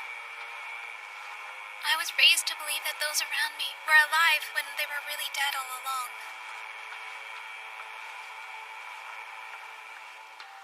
Ula is like me. She is the same as I used to be.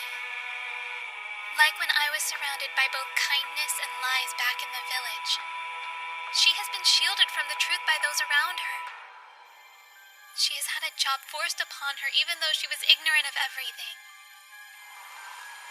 You and Ula are not the same. The lies and misgivings of your village were doomed to fail from the very beginning.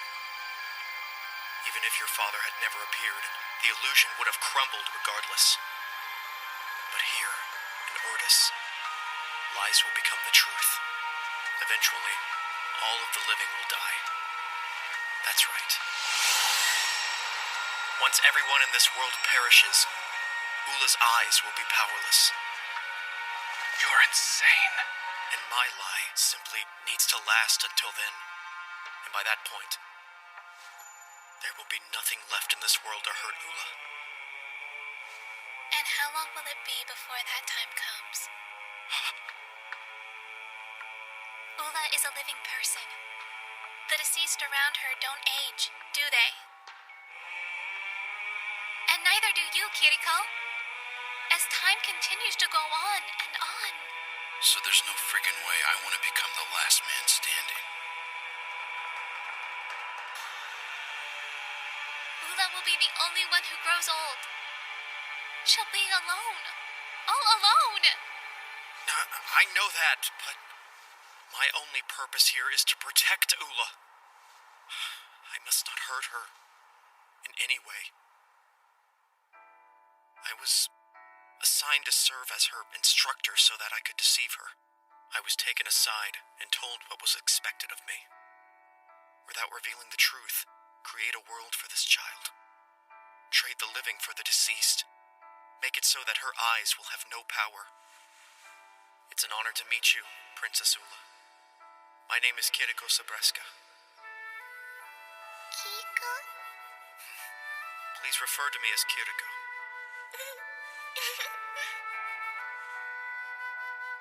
At that moment, I decided that I would protect her at all costs. I swore I would protect her with all my might. Because I love her dearly. I, Kiriko Sabreska, love Ula Hekmatika. She is a good person. She is kind and considerate of others. She has an innocent and adorable smile. Her laugh is truly wonderful. And her eyes are so beautiful. What would you have done if you were given the opportunity to shield such a pure child from the cruelty of the world? What would you do? Do you think you could tell her the truth? I don't know. I don't know if I could. Then you see. But even so, I still have to tell her. She must know.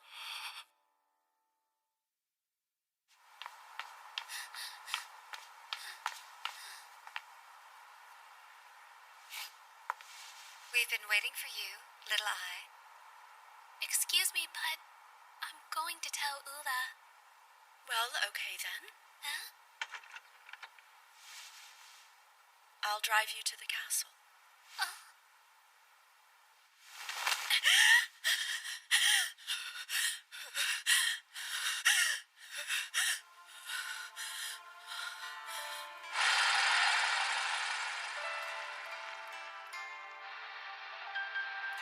Why? If you tell her all of this, don't you think that Ula will despise you for it? After all, didn't you hate the person who set you free too? Do you not regret what happened? Doesn't a small part of you wish that you could have remained wrapped up in those villagers' lies forever? Do you realize that what you want does not guarantee any salvation?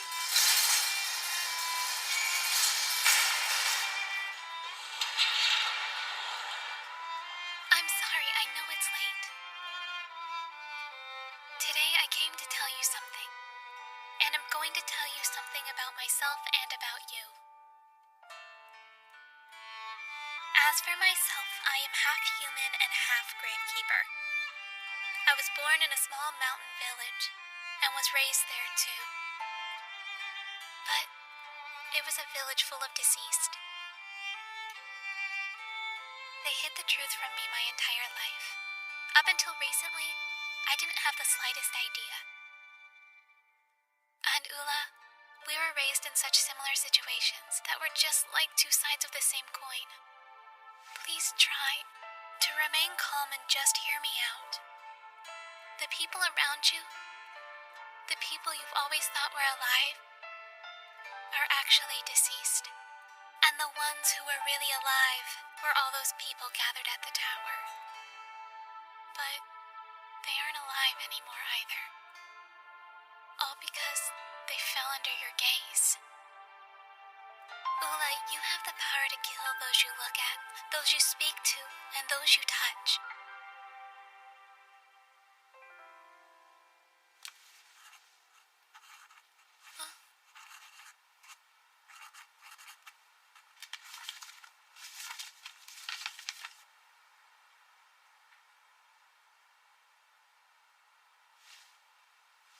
You are.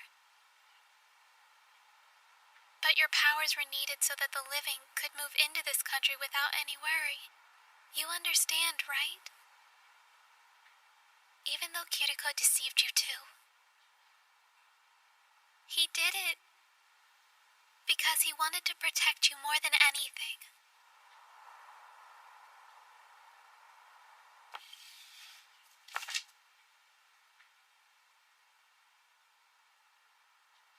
Yes.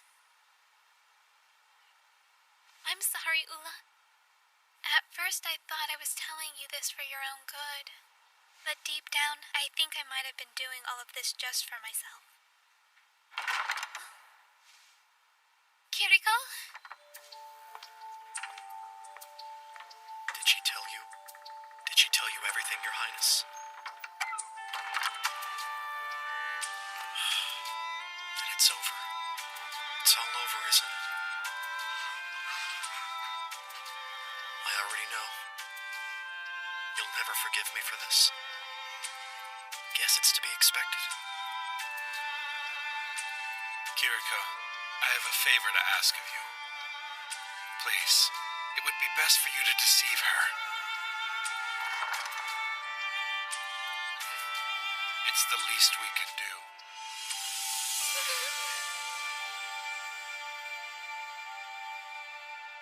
Right now, are the two of them wearing sad expressions? I don't want them to be sad. I love you both so very dearly.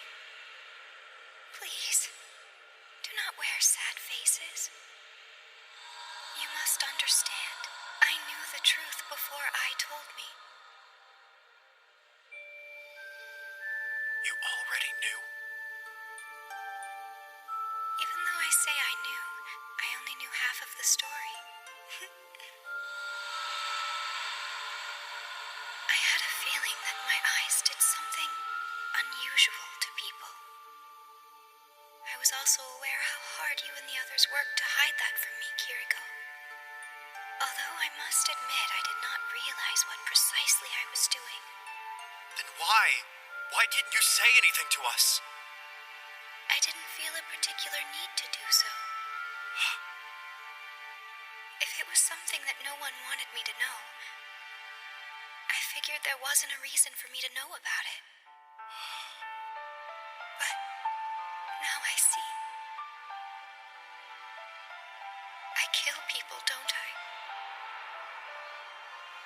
With the way our world is now, I still do not truly understand what it means to take someone's life. But even so, there were some who smiled as if a great weight had been lifted. There were some who heaved a long sigh of relief. Those bearing arms ceased their fighting when they entered Ortus. And there were some who returned to the wastelands rather than joining us. Even so, almost everyone looked as though they had finally been set free. Tell me, do you consider death to be a bad thing? I don't think I really know. I see. I'm not sure I really know either.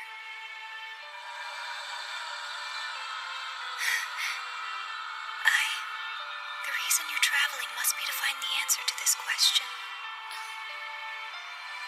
You may be right about that. You know, the two of us are very similar, aren't we? And yet, we are still so different. You are a free individual. You are a bird who belongs in the sky, not a cage. But I am very different. I am different because I love this cage.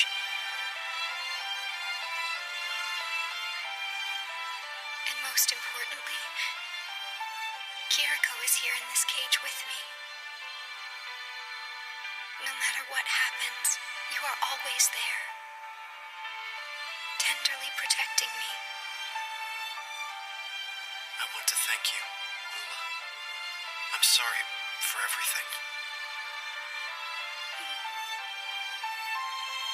Ula.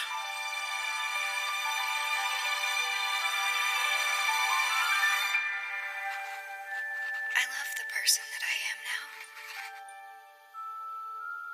But there are two things that I deeply regret.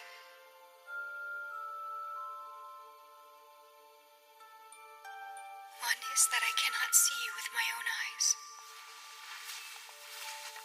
The other is that I also cannot embrace you. I feel that way too. Ula, you're my dearest friend, and I can't even hug you.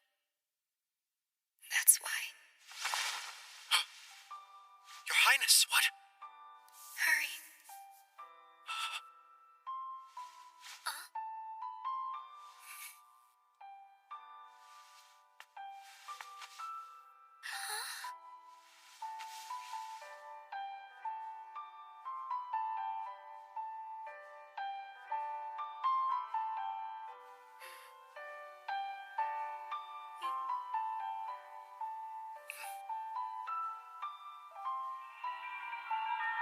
The two of you are so bright.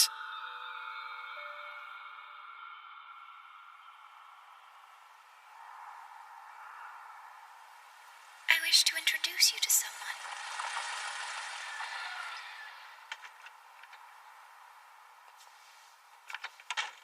Hey, Miss Scar. And Mr. Yuri? Well, you see, after you ran off, I noticed her stumbling down the street.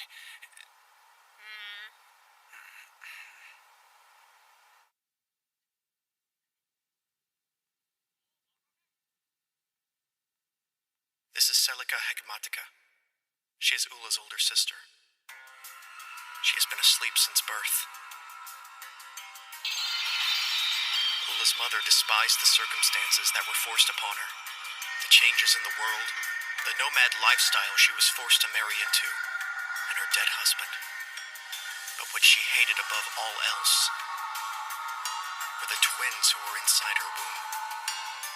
Crazed at the brink of death during labor, she made a wish. She wished with all she had.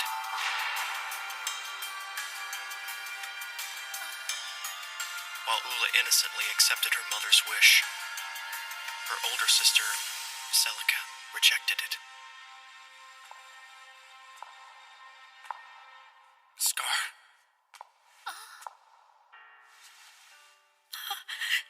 It was you, wasn't it, little one?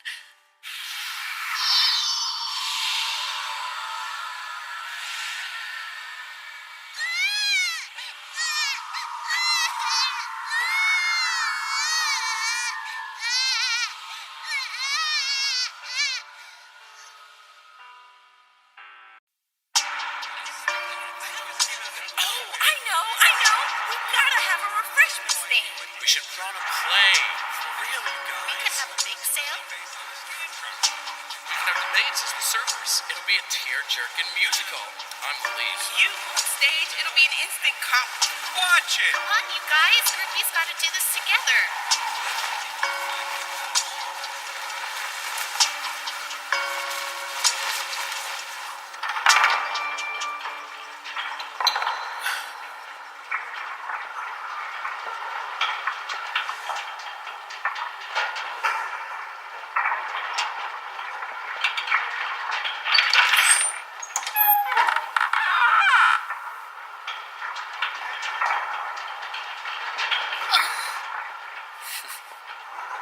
Alice Culler. Huh? That's my name. Oh, nice to meet you. I'm I Aston. So, what's up? Did you come here so I'd have to save you too? What? Excuse me. I'll have you know that I'm the one doing the saving around here. Yep, I'm gonna save the world. That's what I wanted to hear. We meet at last. I, Aston.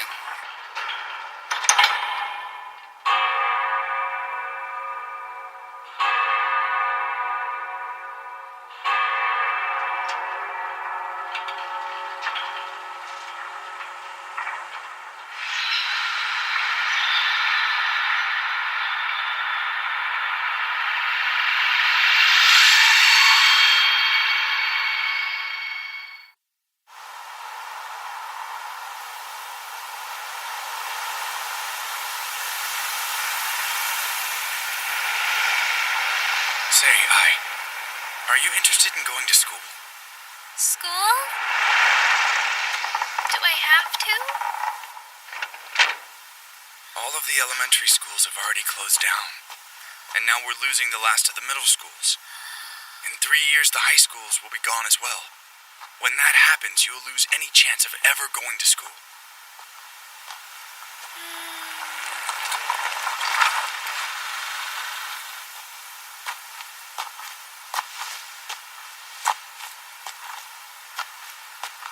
At our next stop, I'll talk to an old friend of mine and see if we can get you into one.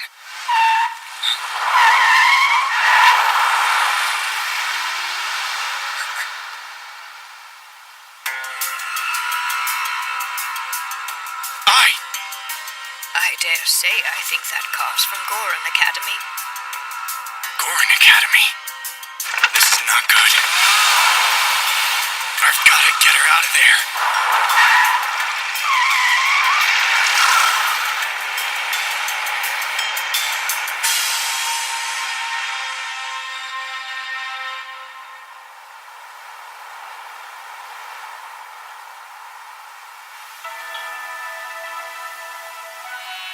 I, Aston, you have my permission to enter our school.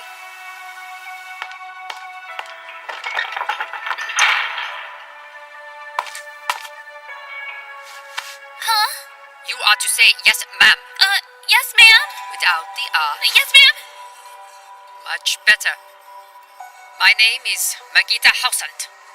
I serve as both head instructor and residence hall director here at Goron Academy. I, Aston, I expect you to work diligently on your studies from this day forth.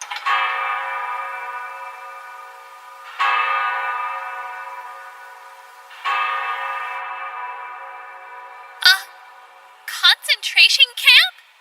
That can't be right. Well, perhaps concentration camp is a little extreme. I think that juvenile correctional facility is more accurate. It's true. We're all really being forced to stay here against our will like prisoners. No way. Are you sure there's not some kind of mistake? As far as I can tell, this seems to be everything a school is supposed to be. A car came to pick me up. A strict instructor congratulated me for getting into her school. I even got a uniform.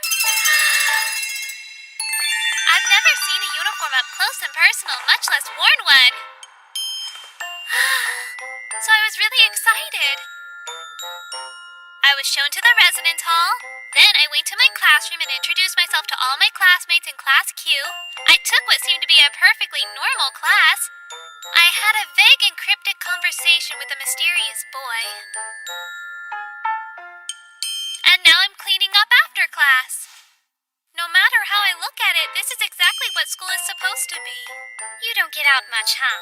She's so far off, it's not even funny. Huh? But my belated father told me. Well, just for the record, schools are prison-like facilities where human society quarantines troublesome children according to their age. That's how I know this is perfectly normal. Sounds like he was being sarcastic. Besides, didn't you just think it was a little strange when they showed up and dragged you off out of the blue? Huh? Well, not really. Mr. Yuri was just telling me about how I needed to go to school eventually, so I figured this was the place he meant. Mr. Yuri? He's one of the people I'm traveling with. You were sold. Huh? That person must have sold you to the school.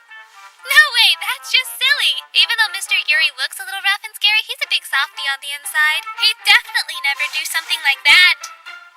That's amazing. He must be a pretty great guy then.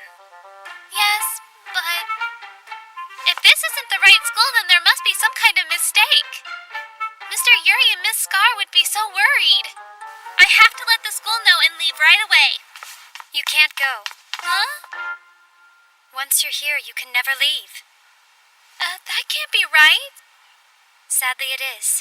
No matter how badly you want to go back home, they'll never let you out of here. Whatever. I have an important dream to save the world, and no one's gonna get in the way of that. They can try all they want, but I have a job to do and a journey to complete. Why are you dragging your feet? Get yourselves to the baths, now! Oh, thank goodness you're here.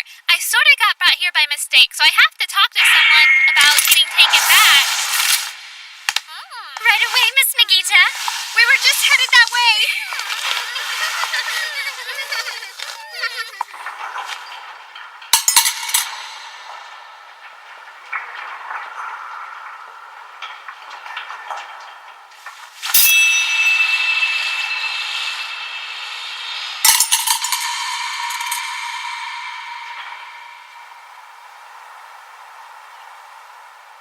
Hurry and undress. What? Hurry up. Wait, We only have so much time. Why is this happening right now? Well, we don't get many new friends. Your hair is so super soft and shiny. And your cheeks are so squishy, too. And you're just too cute to ignore.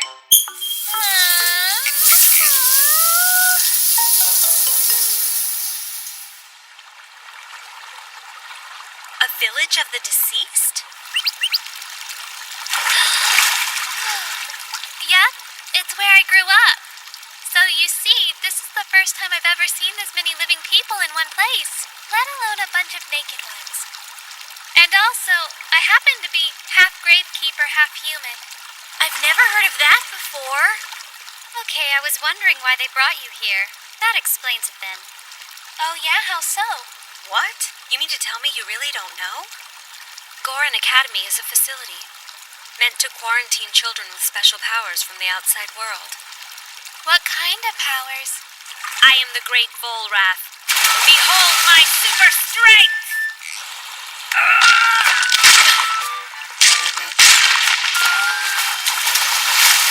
I'm the older sister, Mimi. I'm the middle Maymay. But we're not really actually twins at all. I'm the youngest sister, Momo. What? Our little sister Momo was the only one of us to pass away. Then a gravekeeper came and buried her. However, she's still alive inside of us. Now Maymay and me share half of her personality.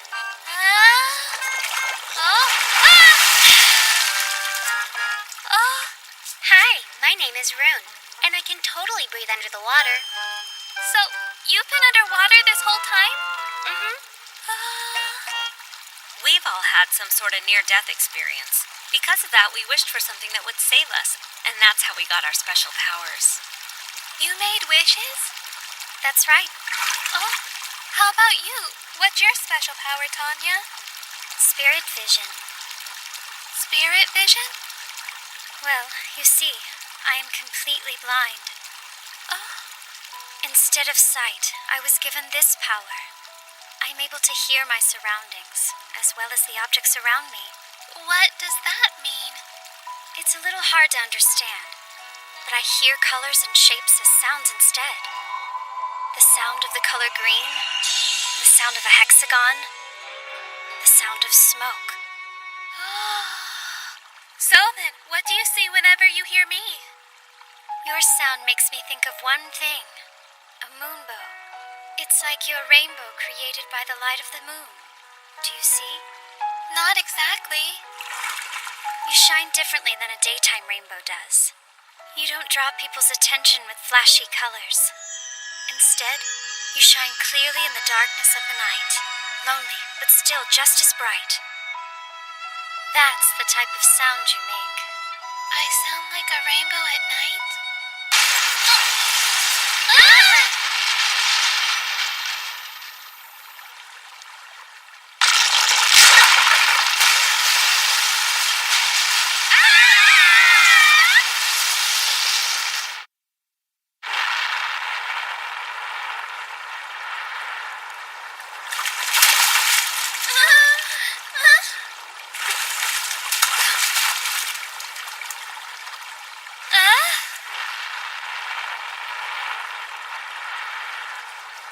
What on earth is that? A hole? A really big hole. Yeah, but where did it come from?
Isn't this that boy named Alice?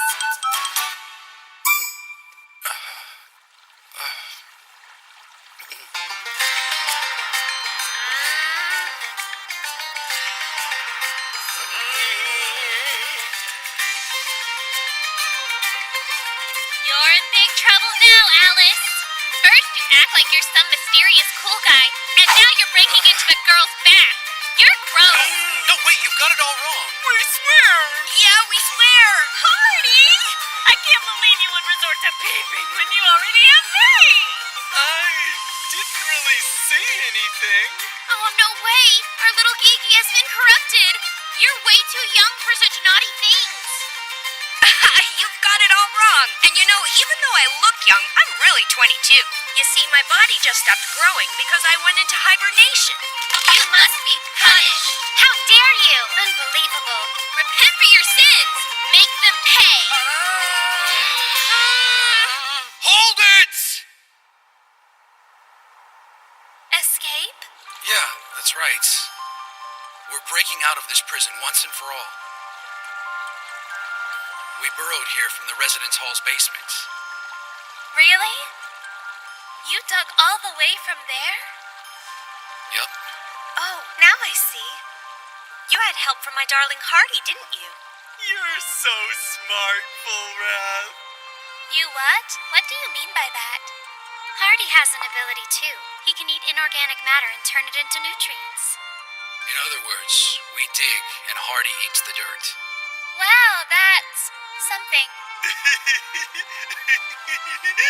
We were trying to use explosives to get into this waterway in one easy blast, but it looks like we were off a bit. The underground waterways are the only thing connected to the outside world. If we can destroy this puppy, everyone here will finally be free. But it's only been a week since you transferred to our school, Alice. I mean, if you didn't really want to be here, then why did you transfer in the first place? It's not like I transferred here because I wanted to. Why does this school force all these students to come here against their will anyway? Ever since people stopped dying, they quit giving birth to children too. As a result, the number of students has decreased. And rumor has it that the government allocates a certain amount of money per student each year. And for that reason, they want more students. And when you realize that, you'll see there's no way they'll let us go, even after we become adults. They can't do that. Yes, they can, and they will. That's exactly why we're trying to break out of here.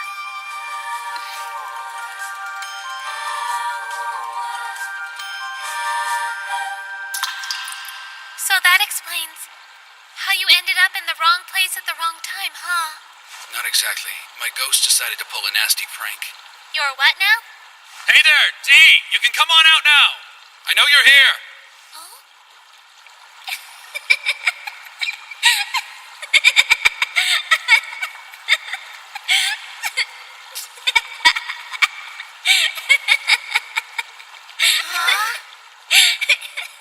Sorry about that.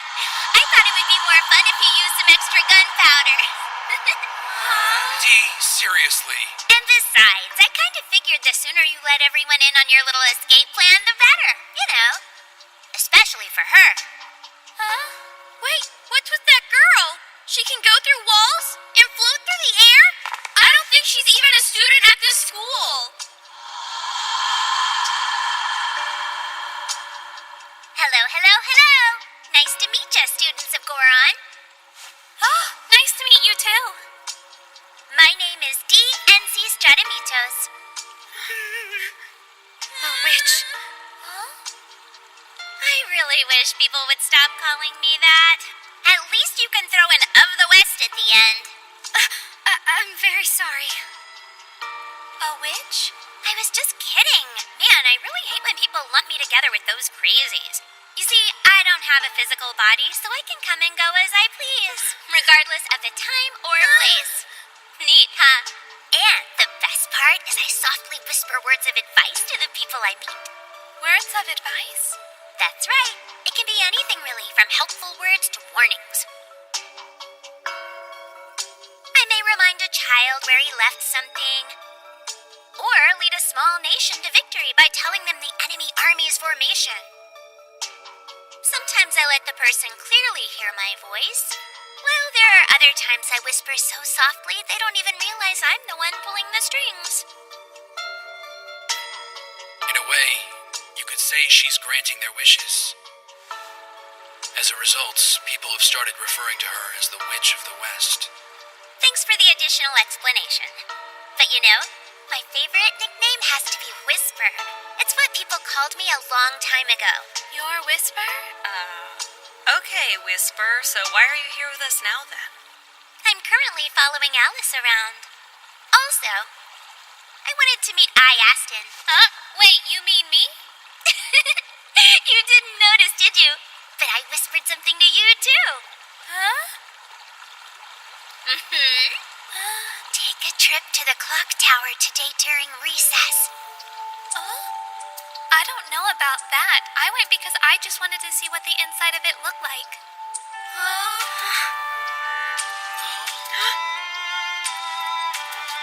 It's true, really. I went all by myself, not because of some secret whisper. You seem so sure, don't you, I? How cute! You see, I've been watching you for a while. I've been keeping an eye on you ever since your journey to Ordis, and then reporting back to Alice. Huh? Oh.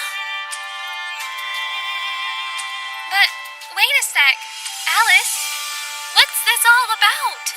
I can't explain just yet. Huh? Yep, it's too early in the game. But you know, you, Alice, and I, we're destined to meet each other.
fashion.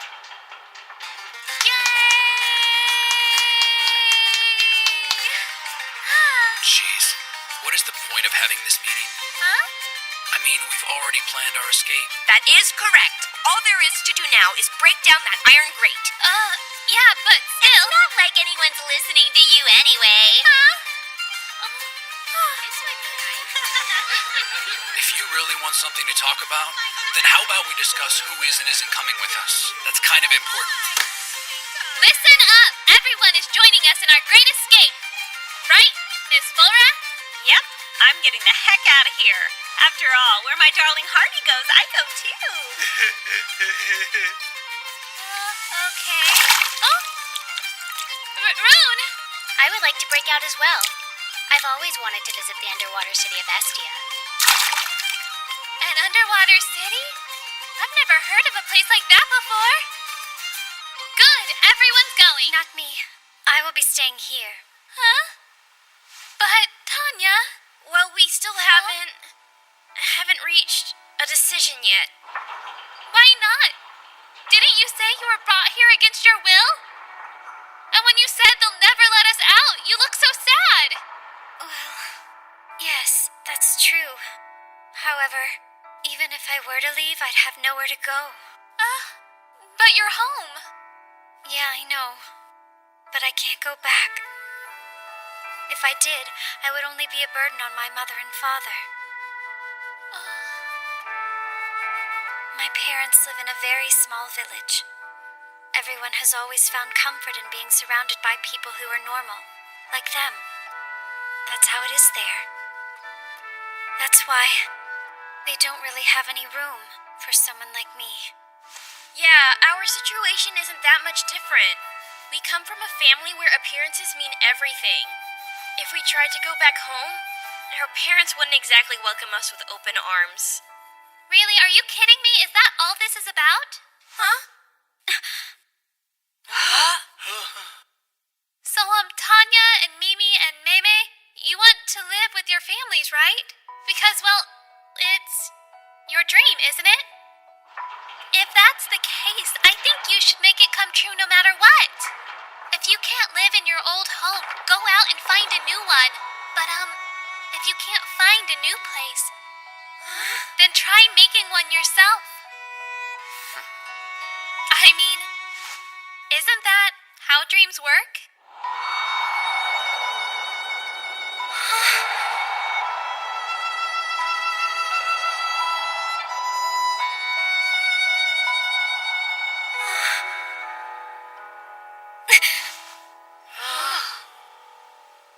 What's wrong, Tanya? I can't. But you can do it. You just need to have a plan. That's not what I meant. Oh. You're too much. You're too much for me. Wait, Tanya! In the battlefield environment, respect is a peculiar beast. There is respect for your superior officers, for your subordinates, for your comrades, for your enemy, and for your surroundings. The different forms of respect are interlinked, creating a unique atmosphere. She said I'm too much for her. She certainly did. Well, don't sweat it. We'll just leave without her. Huh? Well, what you said was absolutely right, Ai. But most people in the world can't do what you described. Regardless, we'll be cutting through that grate and getting out of here once and for all. And if you want Tanya and the others to come, you'll have to convince them before we leave.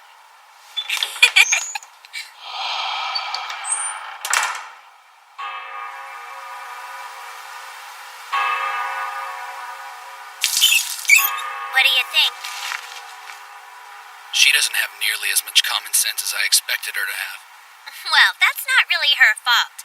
It's only been half a month since she stepped outside of her village and into the real world. She's almost too naive for her own good. However, that might be precisely what makes her useful. You know what I'm saying?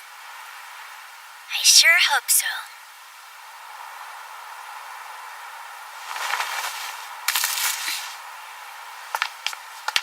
Tanya? About what what we were discussing earlier. You mean about dreams? Right.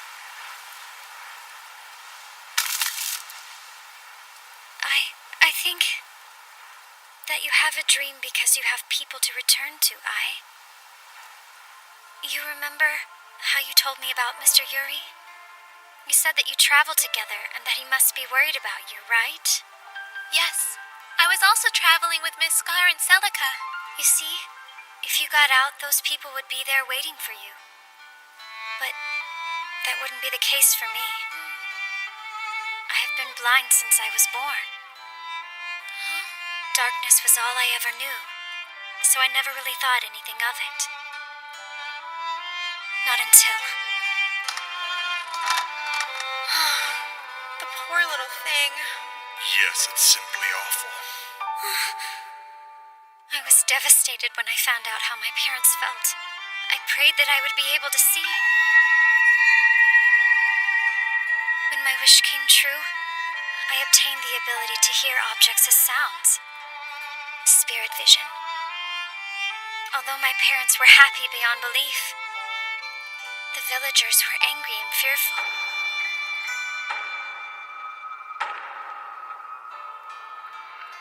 I came here to avoid causing further trouble for my parents.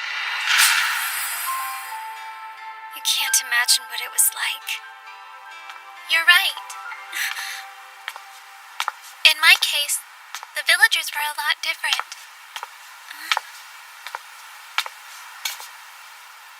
My mother was quirky, even for a gravekeeper.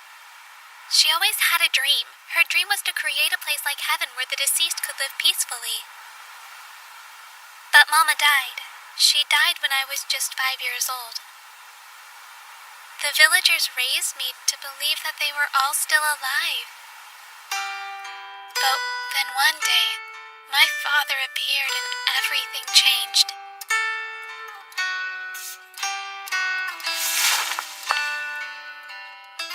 In the end, I did my job as a gravekeeper and laid all the villagers and my father to rest. But now I have Mr. Yuri and Miss Scar and Celica too. So, that's why. I'm sure things will work out for you too, Tanya. That's what I think, anyway. You're strong, I really mean it. I'm sorry, really. But your shine is just too bright for me.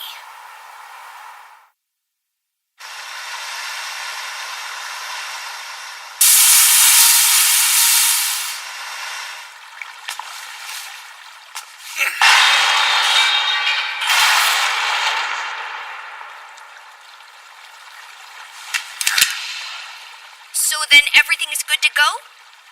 I say we make a run for it right now. How romantic! The two of us will finally be able to elope! Save it for the honeymoon.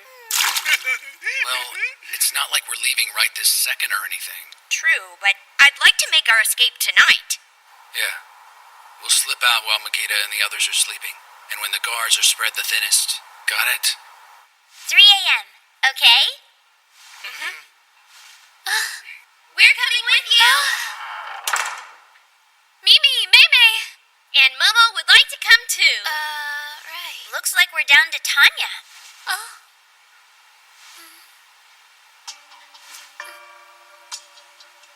Just one day. Could you please just wait one more day? Yeah, when Tanya makes up her mind, it's not very often that she changes it back. Are you confident you can convince her? Oh? I'm not sure. What's the big deal? We can wait another day. If at all possible, wouldn't it be nice for everyone in Class Q to leave at the same time? Very well. Tomorrow it is.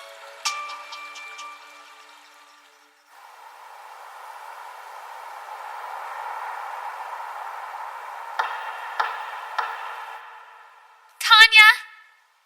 Tanya, please give me another chance to talk to you.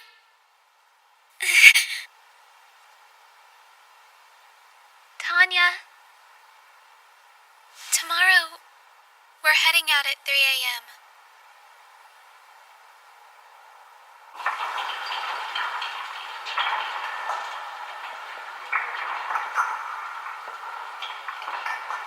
Hey, we don't have enough plates over here. You serious? Oh, man, look at that. Isn't one of the words on our poster spelled wrong? Yeah, you're right. Who the heck wrote that? Yeah, I sort of forgot to ask for a receipt. What do you want me to do? Pay for it yourself. Oh, yeah. Can someone take down the curtains, please?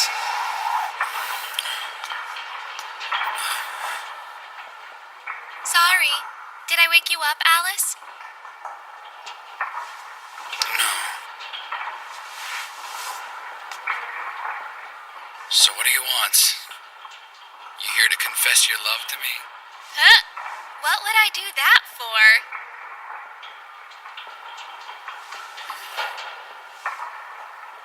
You know, I'm starting to question what it is I want to do.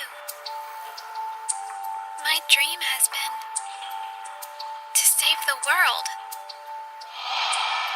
But until about half a month ago, my world was just a small village and nothing more. When I left that village, I decided that I wanted to save the entire world, the real world.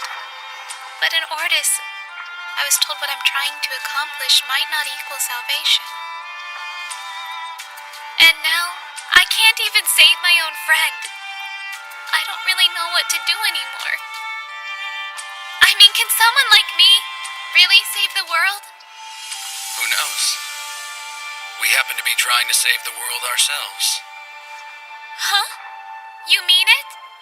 You two have the same goal as me? Yeah, well, almost, but not exactly. Huh? Alice is trying to save the world by destroying it. Destroying it? I don't quite follow. Well, first and foremost, are you aware that there's two different worlds? Two? Guess I should start from the beginning. You could describe the first world, our world, as the world that is as it is. This world can exist with or without any observers. What does that mean? It means that even if mankind is wiped out, the universe will still go on. Plants and animals will flourish, and life will go on in other ways. The wind will blow, and the water will flow. I suppose. That is the first world. With or without any of us, it will just keep on spinning like always. On the other hand, we have the second world. It's the one viewed by the observers. Hang on. What do you mean? Who are you calling observers? Humans! The people who live on the Earth. Like you and me. We simply can't see the world as it truly is. That world that we see is nothing more than a translation skewed by the human mind. Basically, it is all subjective. So does that mean that each and every person sees a different world? Something unique to them? Yep, that's right. That's what I understand. To the average person, their image of the world is rather close-minded and narrow. It's just their point of view. So in Tanya's case, it's her parents. Probably. In my case, the world is nothing more than an extremely small community. And only by destroying it can it ultimately be saved. So why is that? How will destroying the world save it? Well, let's just say you'll find out soon enough.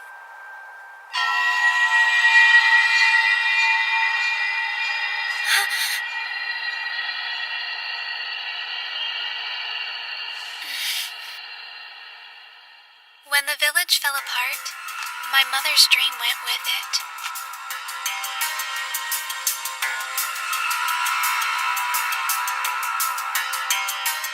What about my dream?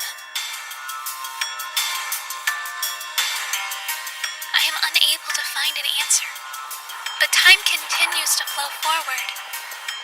It flows quietly, but undeniably never stopping to rest. It moves on with unrelenting purpose.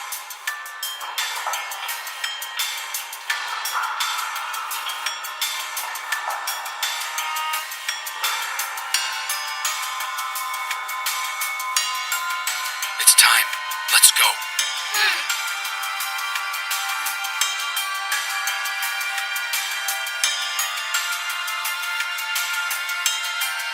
We knew that Tanya wouldn't come. Don't hold it against her, you guys.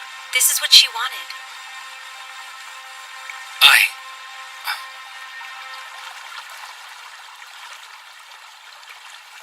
I'm sorry. I'm going to stay here. Even though I'm not coming now, I'm not staying for good. Once I convince Tanya, I swear we'll be right behind you. Sounds like you're trying to do the impossible. So what if I am? I can't just leave Tanya behind and... You would stay for me? I can't have that. That's why I'll just have to go with you. Oh, Tanya! Tanya! Moonbows are known for their ability to encourage lonely travelers. Yeah?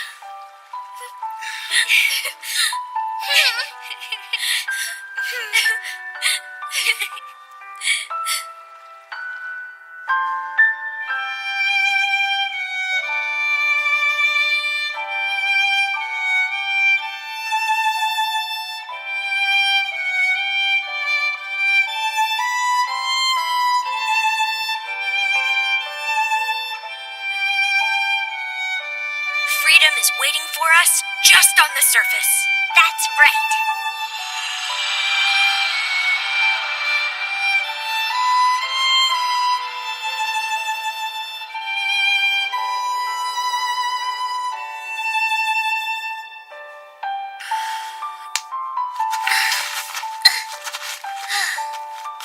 Okay, let's go. Yeah.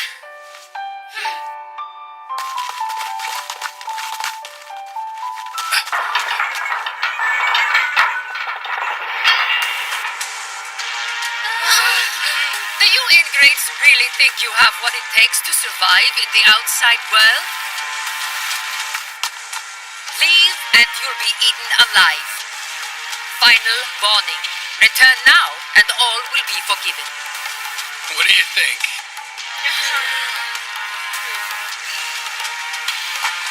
There's your answer. Fine then. Such naughty children. Good Nacht.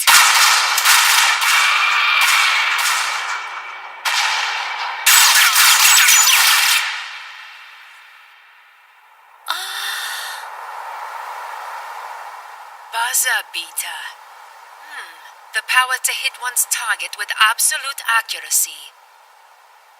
Best of luck, children.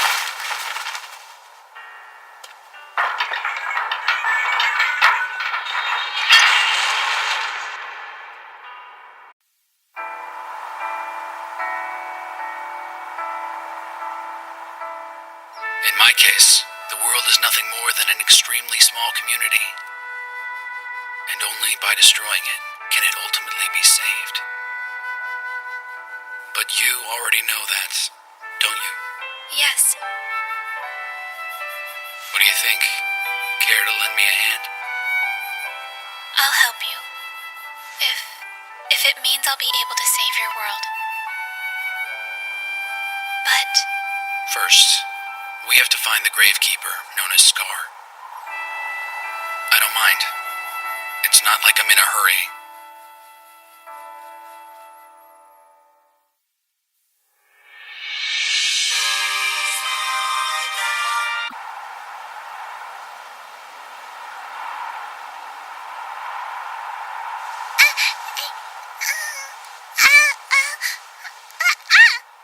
Got it. It's 318 degrees, which is 3 degrees north by northwest. She isn't a single millimeter off this time. Mr. Yuri, Celica says Miss Scar is straight ahead. Let's go! Let's go! Okay, we're off. Yahoo! Head over the meadow! To my dearest friends, Princess Ula and Kiriko. Continuing from where my last letter left off yesterday, this will be part 4 of our status update. So, after everyone from Class Q escaped Gorin Academy, we were successfully able to reunite Tanya with her parents. And believe it or not, all my classmates are going to be staying with Tanya and her family for a little while. Everyone said that when the time is right, they'll set out on their own to fulfill their dreams. And now, here we are, back on our journey, and racing towards somewhere new. Currently, we are searching for Miss Scar, who suddenly vanished from Goron Village without a trace. Our navigator for the journey is Celica! And well, so far, so good. Anyway, since Celica was able to draw Miss Scar to her in Ordis, I'm confident that she can lead us to her now.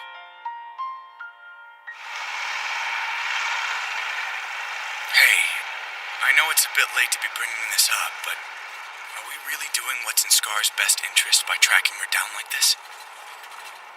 Where did that come from all of a sudden?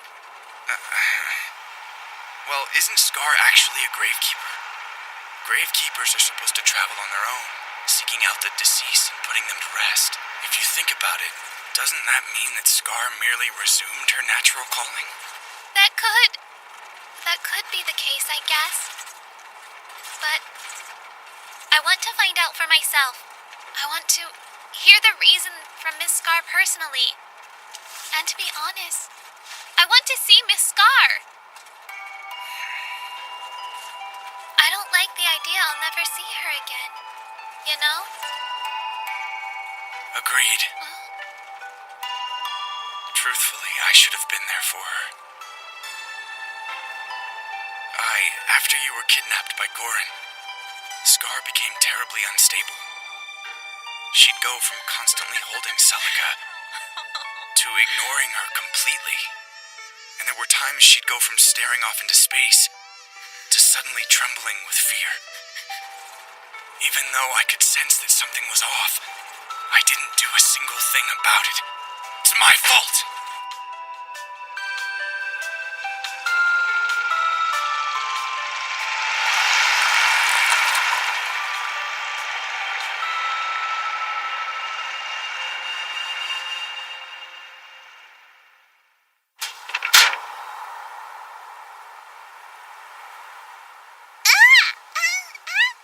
Yeah, we know.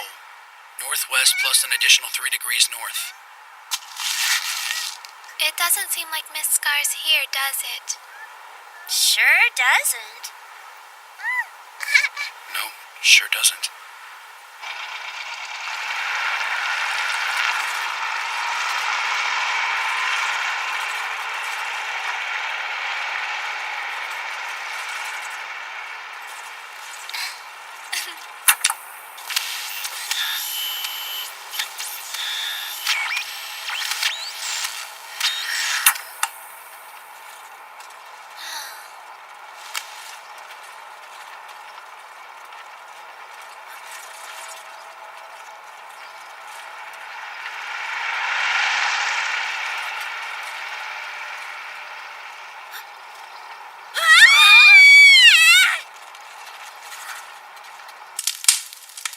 What's your problem?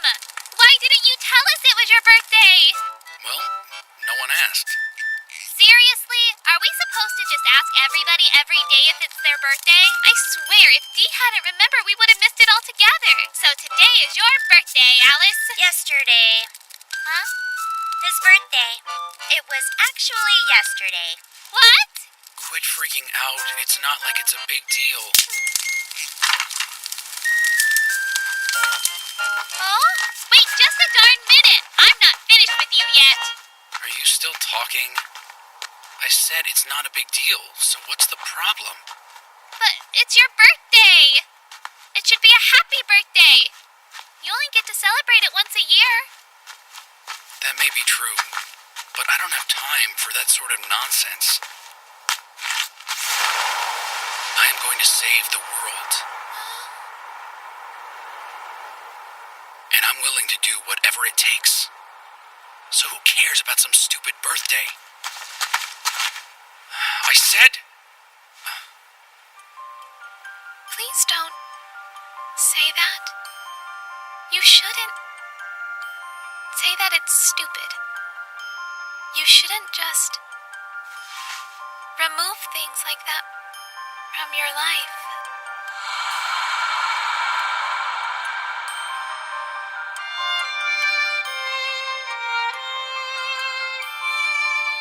Birthdays are meant to be celebrated with others. Alice, how old are you now? 16. Well, Alice, I hope your 16th birthday was a very happy one.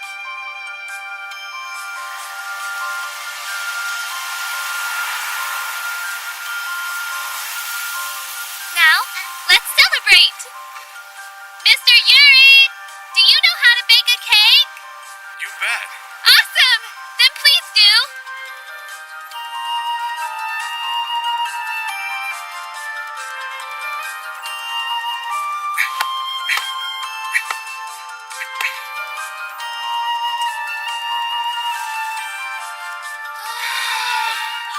All right, let's dig in. No, wait. We've got one more thing to do. Huh?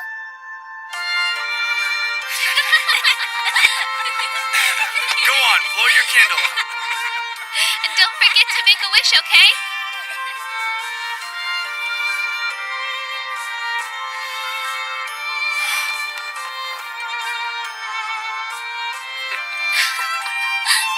This is so good!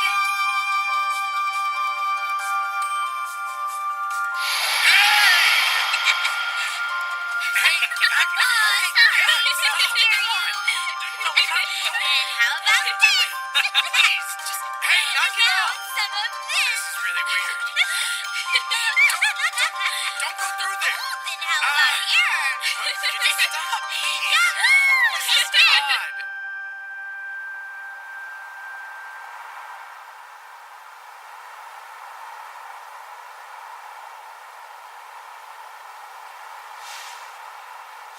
That old man fills the father role surprisingly well.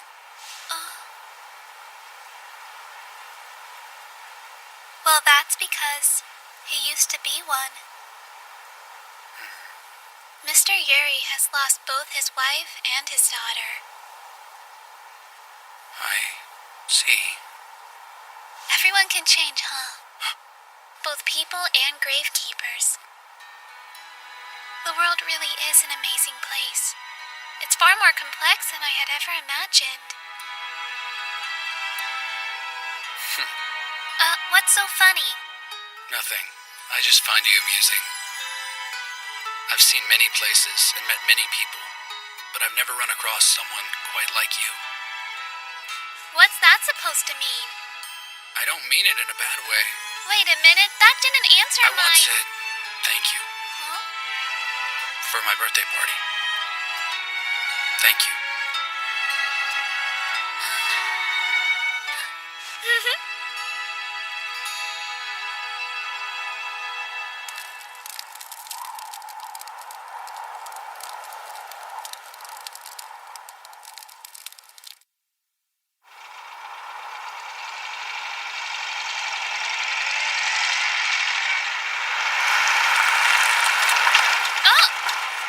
It's pretty nasty out here. Not only is this road ridiculously rocky, but I can hardly see a thing. This fog is really something. If by something, you mean ominous.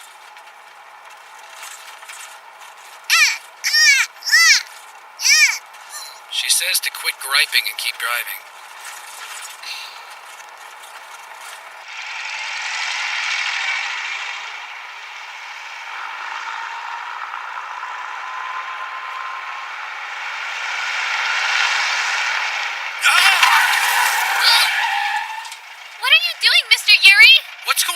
there.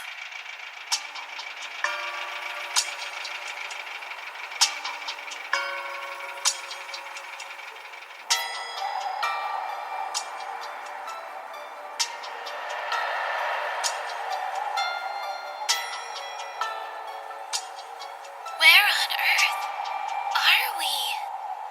I don't know, but let's get back in the van. If we were to get split up in this fog, I don't think we'd ever find each other again. Oh, Mr. Yuri? The sound. It's completely quiet.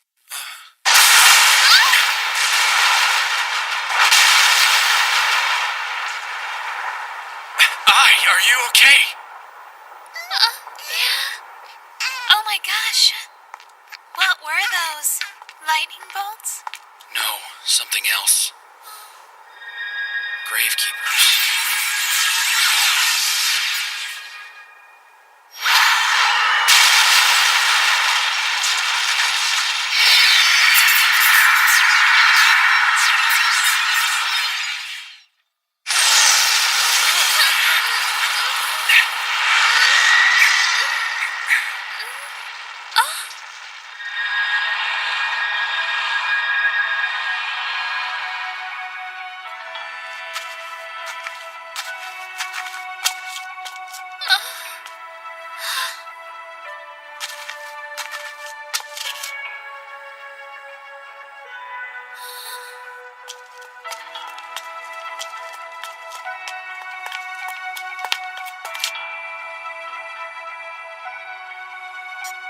Pleasure to meet you.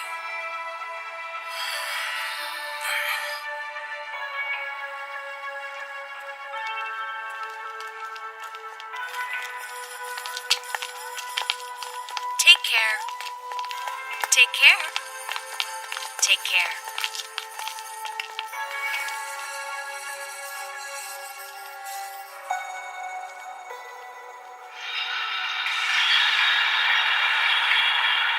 Wait, did we stumble into Story Circle? It can't be.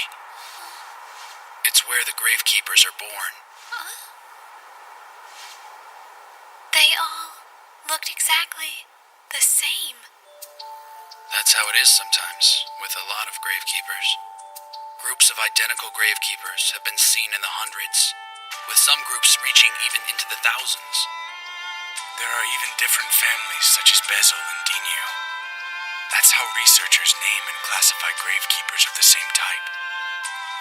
By group and region, but there's also a lot of Gravekeepers who don't appear to have duplicates. Hana definitely belonged to that category.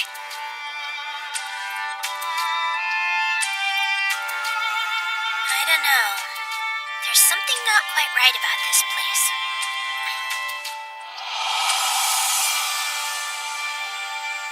Do you think Miss Scar wanted to return to the place she was born? Well, I suppose so. This is something new. I've never seen her throw a fit like that. So, how do we ask Celica if Scar is somewhere nearby? Hey! You sure you want to go in after her?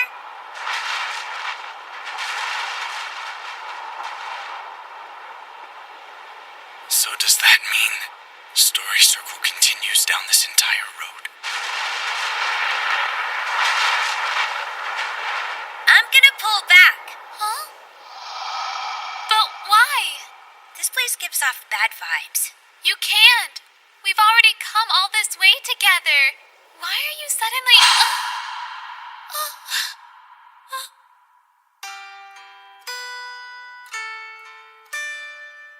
Didn't you know by now? I come and go as I please. What'd you do that for? Oh, what's wrong, Don't tell me that hurt.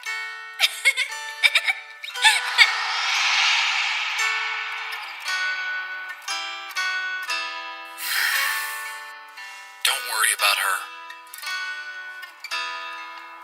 Let's keep going.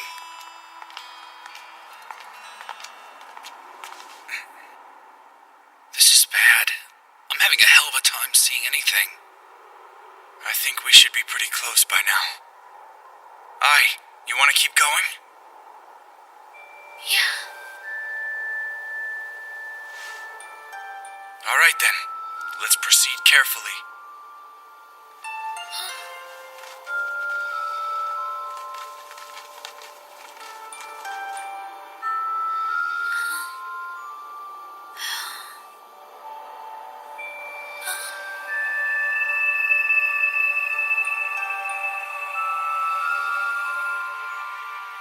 Mr. Yuri? Hey, Alice! Celica!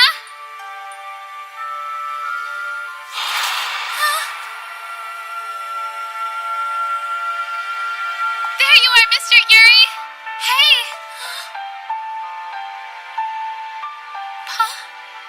Papa? Is it really you?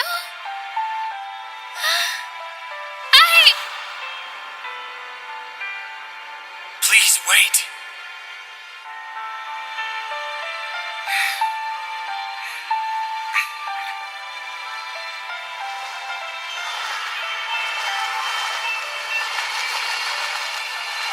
Where are you two going? No! Don't leave! Mama! Papa destroyed your precious dream! What are you doing? Tell me what to do! What am I supposed to do? I don't know what to do anymore! Thank you, I. But just because this is Mama's dream doesn't mean it has to be yours. Remember this. The only thing that will keep you alive is wanting to live.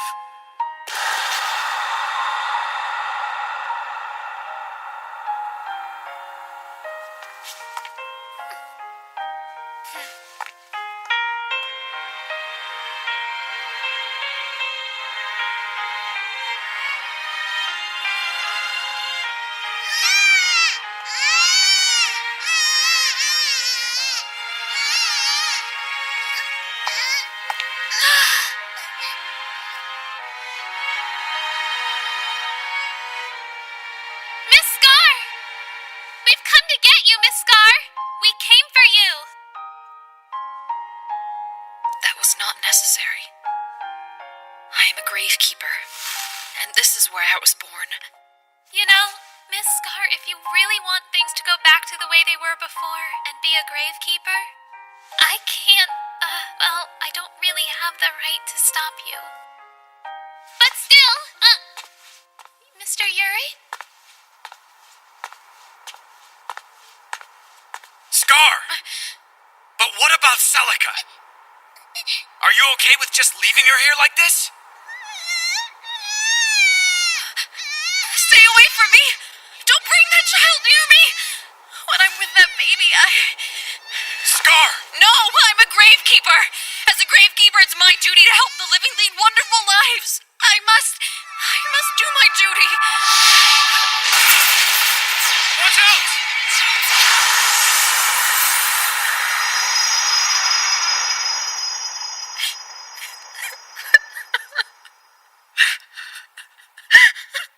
Scar, gravekeepers don't cry.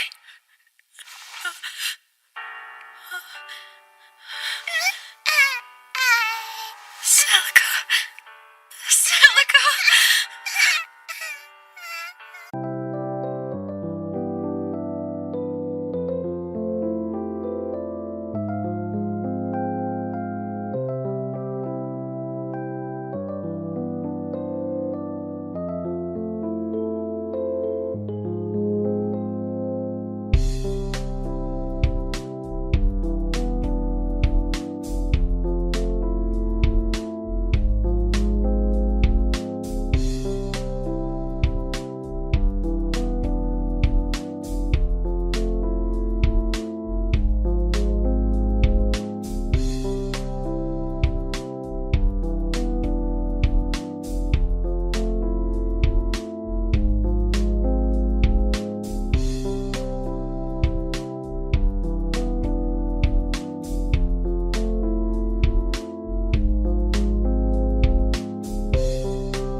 the hell did you do, Alice?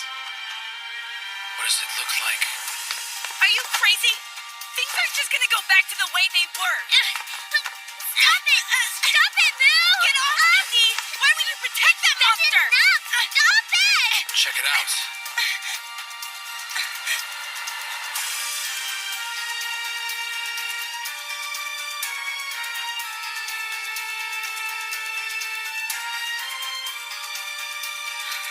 Now do you understand? This is not the real world. It's just a cheap copy. Anything that is destroyed in this world will simply be reset to its original form. Including all of you.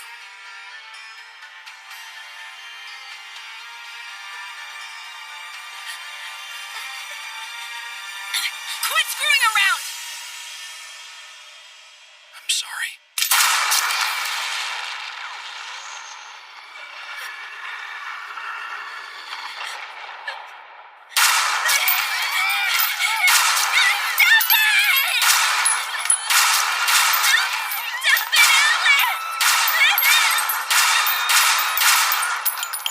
No, please!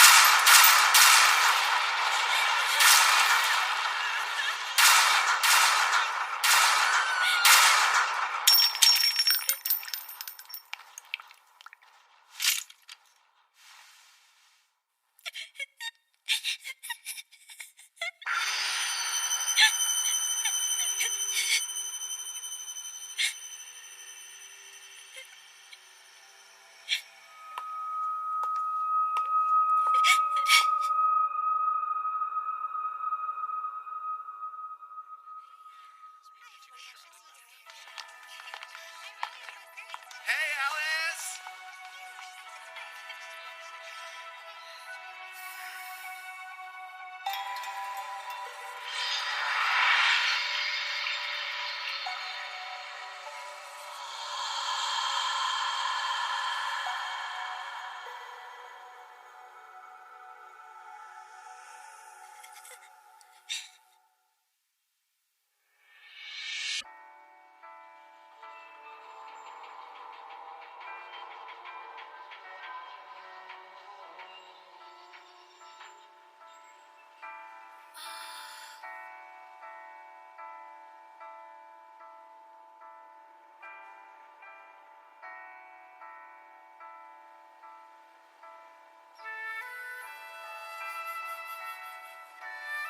Is this it?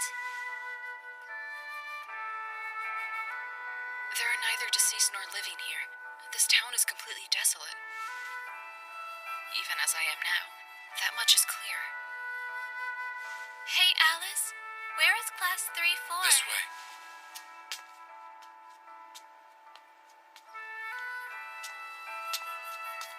Make sure to follow the exact path I take.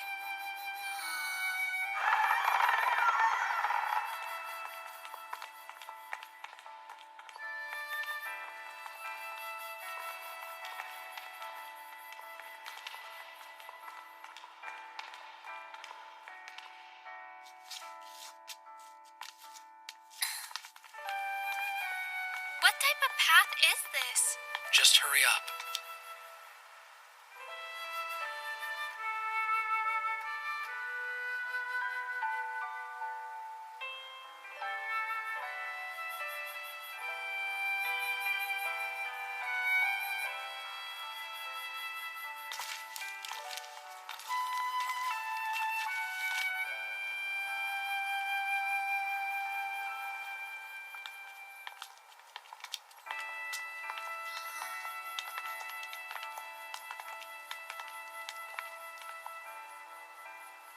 What's this?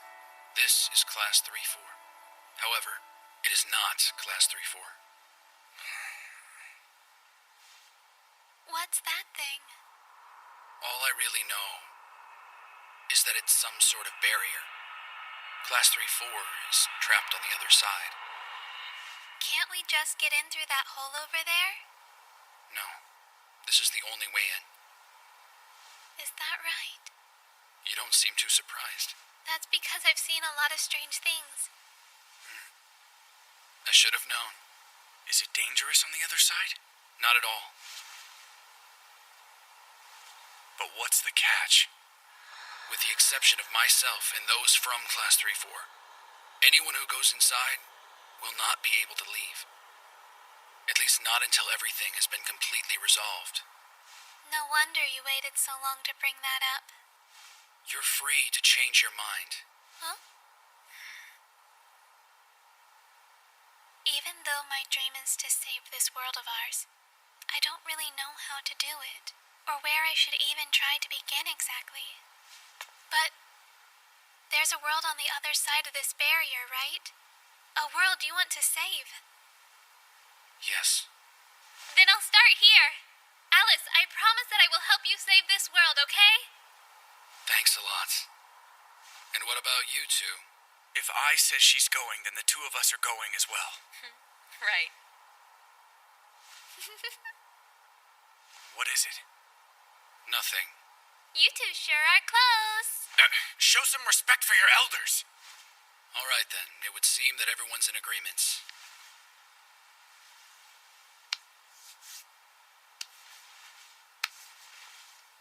Let's go.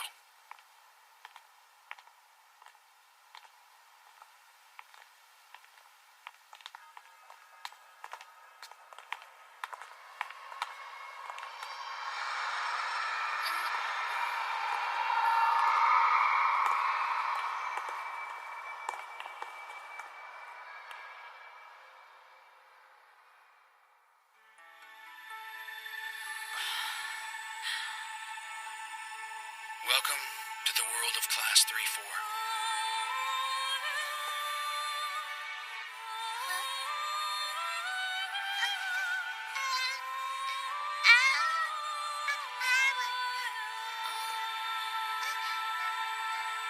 It's snowing?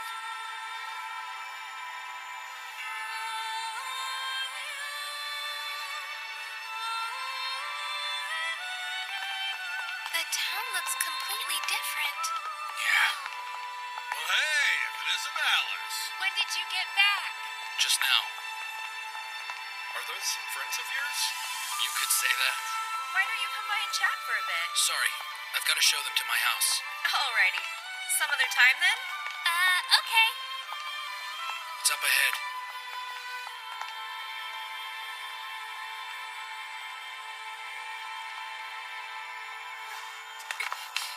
Took you long enough. Huh? Wait, is that you, Dee? What are you doing here? What do you mean, what am I doing here? Come on, didn't you know I'm a member of Class 3-4? Wow, it's true! Tanya and the others were right about you. You're please so let go. Tell me, why do you suddenly now have a physical body? Huh? You know, I'm not really sure myself. This is just the way it is. For tonight's dinner, we'll be having stew and bread, courtesy of moi, and I brought you some nice warm winter clothes. Thanks, you guys. I really appreciate it. Uh-huh. Well, if it weren't for me, you'd forget all about it. I know how you are, mister. Besides, I'm used to covering for you. Yeah. One yeah was plenty. Excuse me.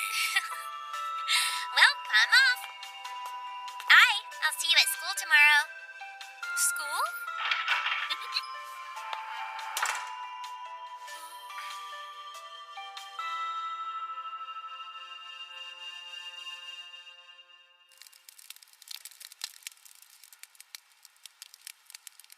Can you tell me something?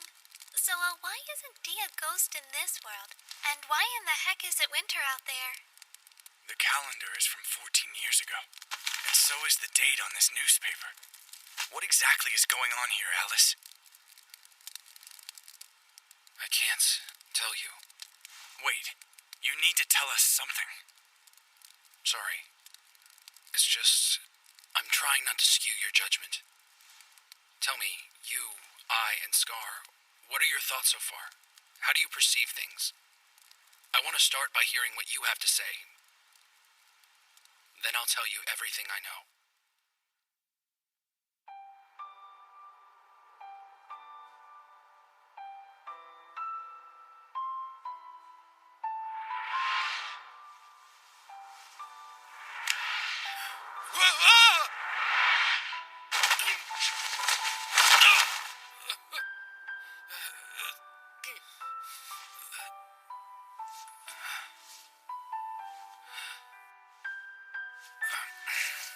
I did it!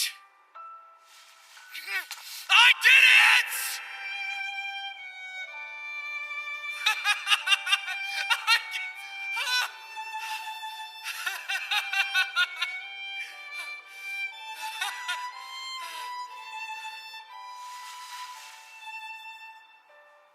I did it.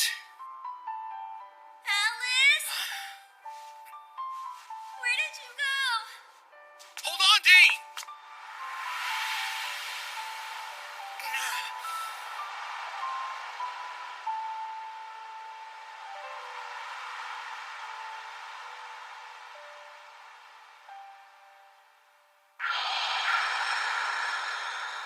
Dee? Dee! Dee, where are you? Oh, Alice? What's happening? What's going on? Alice! Dee! Alice!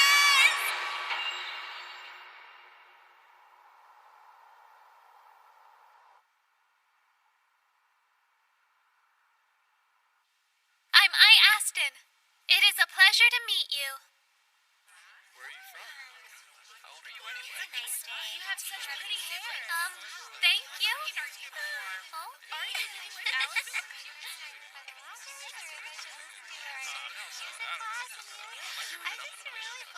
Is this a good idea? A baby's going to stand out. They aren't supposed to exist in this day and age. But we're going to be living in this town from now on. It wouldn't be fair of me to confine her to the inside of the house for a reason like that. You're right.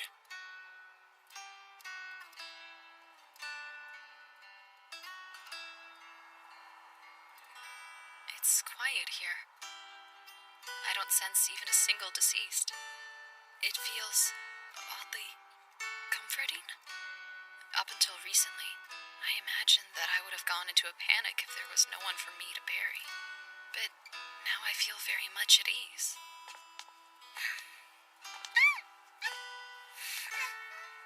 I have Celica, and I have and you, Yuri, to thank for this.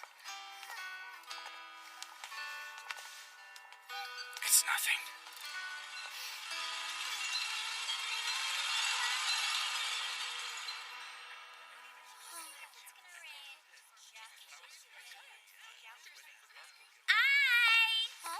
So, what club are you gonna join?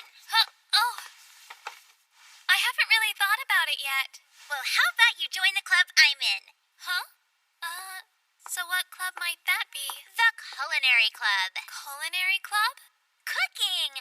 We bake things like cookies, biscuits, muffins, and cakes. I can't believe something that wonderful exists. I know, right? Come on, let's head to the club room. What? Sorry, but I'm afraid I can't go today. Why not? Well, since we just got moved in here, I've got to help get things sorted around the house. I see. Guess I can't argue with that. But you've got to join as soon as you're settled in. Okay. Well, actually, Taking care of something for Alice, right? Huh? I'm sure Alice will tell you all sorts of things, but this is a nice place to stay. I'm sure you'll grow to like it too, You'll want to stay here forever.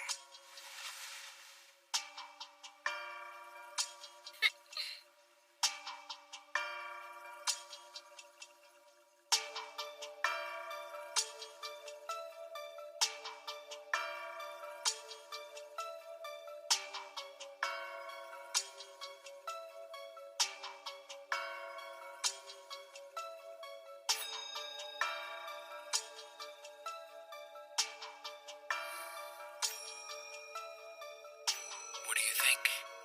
Well, I'm not quite sure, but this place isn't normal. It kind of seems like someone wished this world into existence. Is that what happened? Well done, Aston. Yes, it all started 14 years ago, that the students of Class 3-4 created this world by wishing for something with all their might. They created this fake world, this cheap imitation of our town.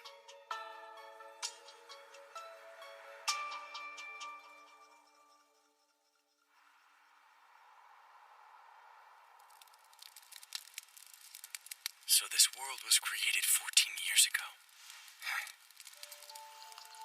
To be more specific, it was created 14 years ago on July 28th.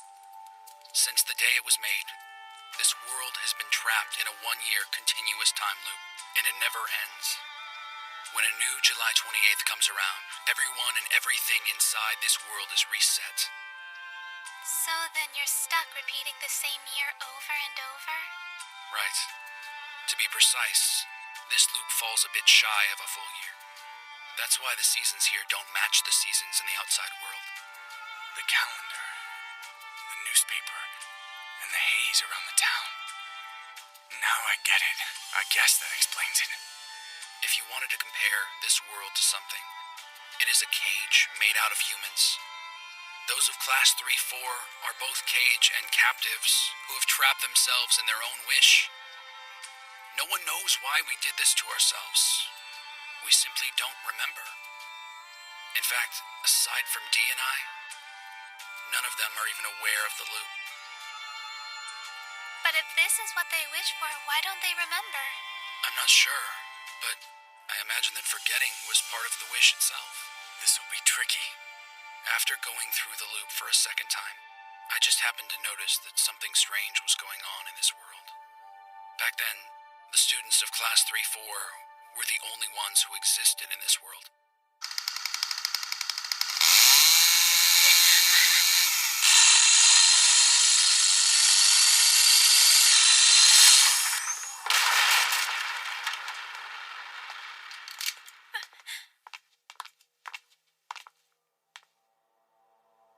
I looked in every place I could think of for an escape from this prison.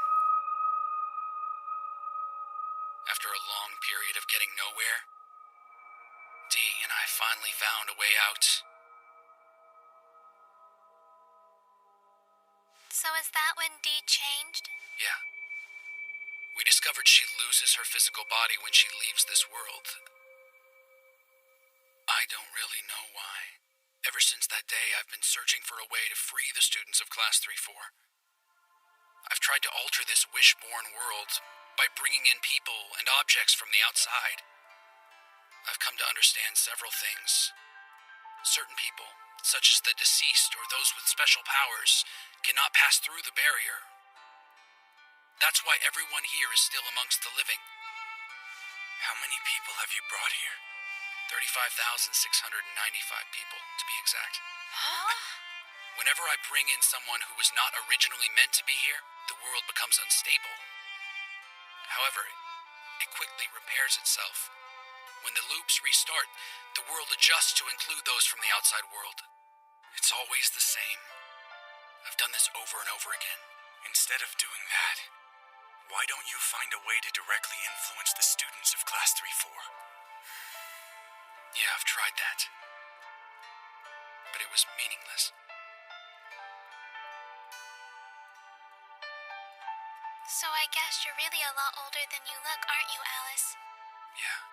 Then that means you've been 15 for the past 14 years, right? Well, I'm 16 right now. Remember my birthday? Yeah. It's the same for the others, too. But this can't be it, you know? I want to turn 17 someday.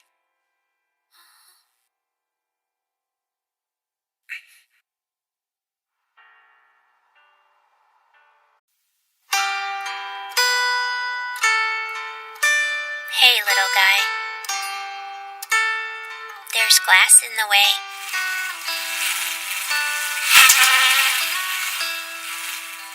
Just give up. You'll only get hurt.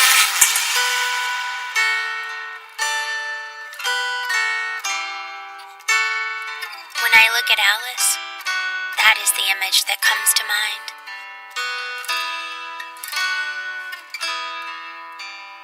Just give up. You'll get hurt. Please. Ending school as a member of Class 3-4, I. Aston has continued her hunt for the truth. She is searching for what caused this world to enter a repeating loop 14 years ago, on July 28th, the day before the school festival. What happened on that day? What did everyone in Class 3-4 wish for with all their might? This world resets itself roughly once every year. Any materials dated past July 28th should not exist here. However, before I was reset, my past self should have been leaving some sort of clues from the outside world, or so I think. That's right. You've brought in clues on numerous occasions.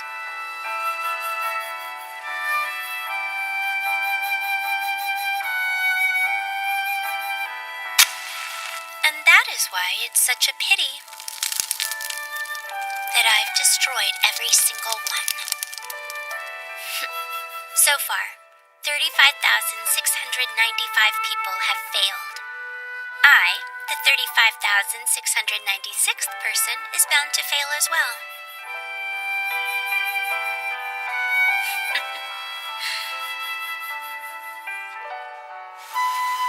They'll never find their way out of here, back to the outside world.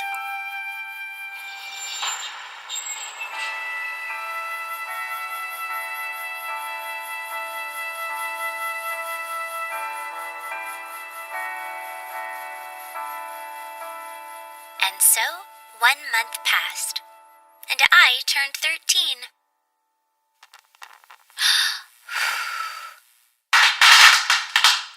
Have yourself a happy birthday, I. Thank you. I love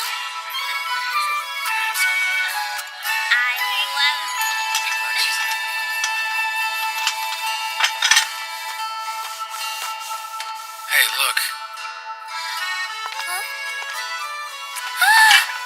Wow, my shovel! It's so shiny. It looks just like new. I thought that it looked pretty beat up, so I asked Scar if she would sneak it in here for me. Thank you so much.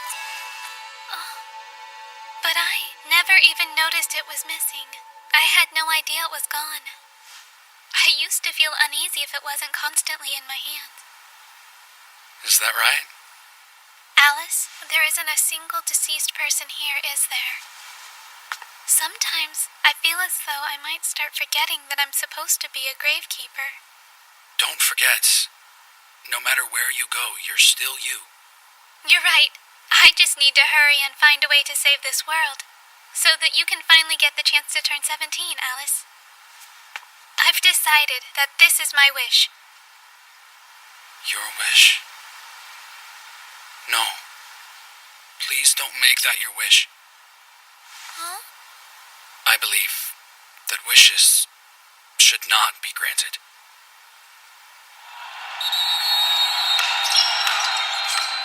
If you really think about it, wishes are great because they don't come true. We work hard because they don't. We constantly push ourselves forward precisely because they don't come true.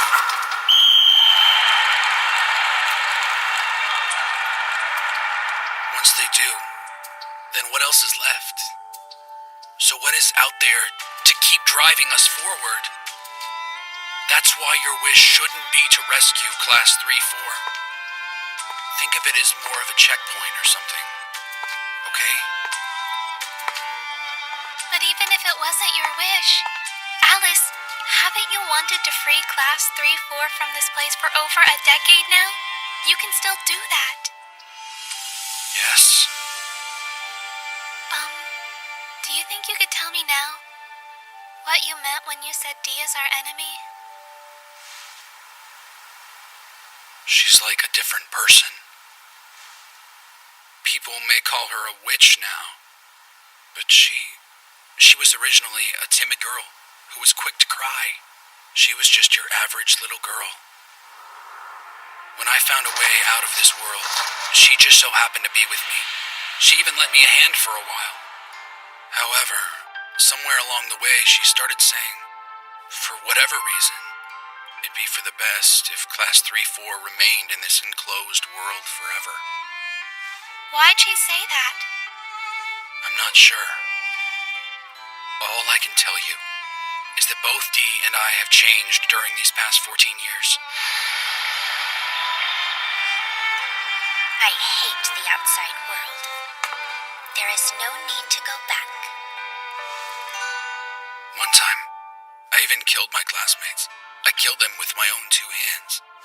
But you knew they'd just get reset. So what if I knew about it? I still murdered them.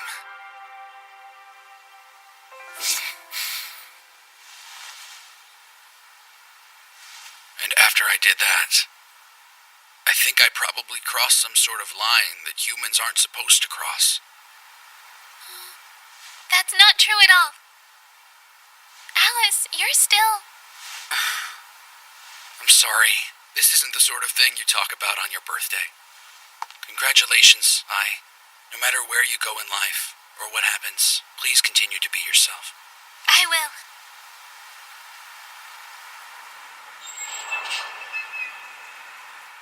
So, how's it going? Have you managed to find any clues about this place yet? This world is a little bit difficult to pin down. I know what you mean. I feel like it'll sweep me away if I let my guard down. This place is way too comfortable. If we're still here when July 28th comes around again, we're bound to be caught up in the loop and reset with the rest of the world. I know that. If there's anything I can do to help, let me know. Quiet! Pipe down! We're going to decide this by vote. Now, who wants to do a play?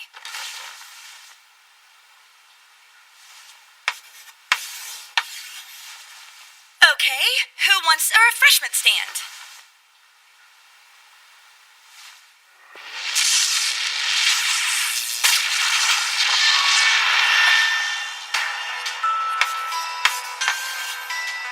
The difference between you and the 35,695 people before you is that you were able to infiltrate Class 3-4. In the usual loop, the vote is tied 9-9. The class bickers before eventually deciding on a play. But your presence here has changed that. Right now, this world is desperately trying to restore the balance. For a brief period, it will fluctuate as it deals with the things that were not originally a part of this world.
At the Ulstia School for Boys and Girls, one of the students passed away, and 17 students went missing.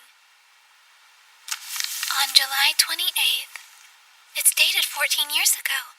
The name of the student who died. Oh!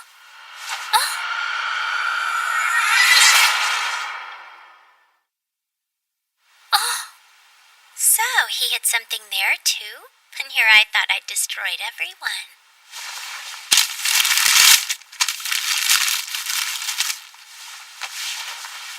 means it was you. That's why you don't have a body outside. That's right. Well, I never actually thought anyone would be able to figure that out. The first time I crossed over into the outside world, I couldn't figure out why I didn't have a body, and why Alice did. It went right over my head. I cluelessly traveled alongside Alice. I helped him search for a way to bring Class 3-4 back to normal.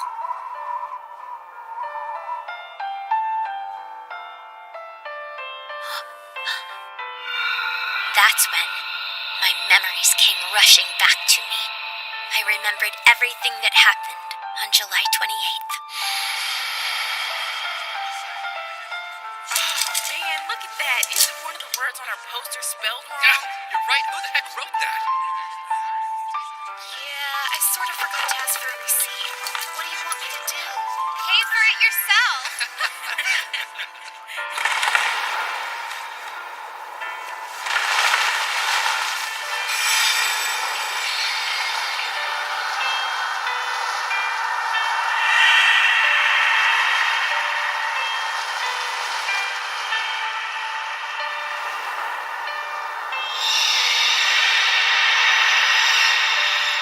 It was 14 years ago. While helping set up our refreshment stand, I failed to notice that one of the windows was open.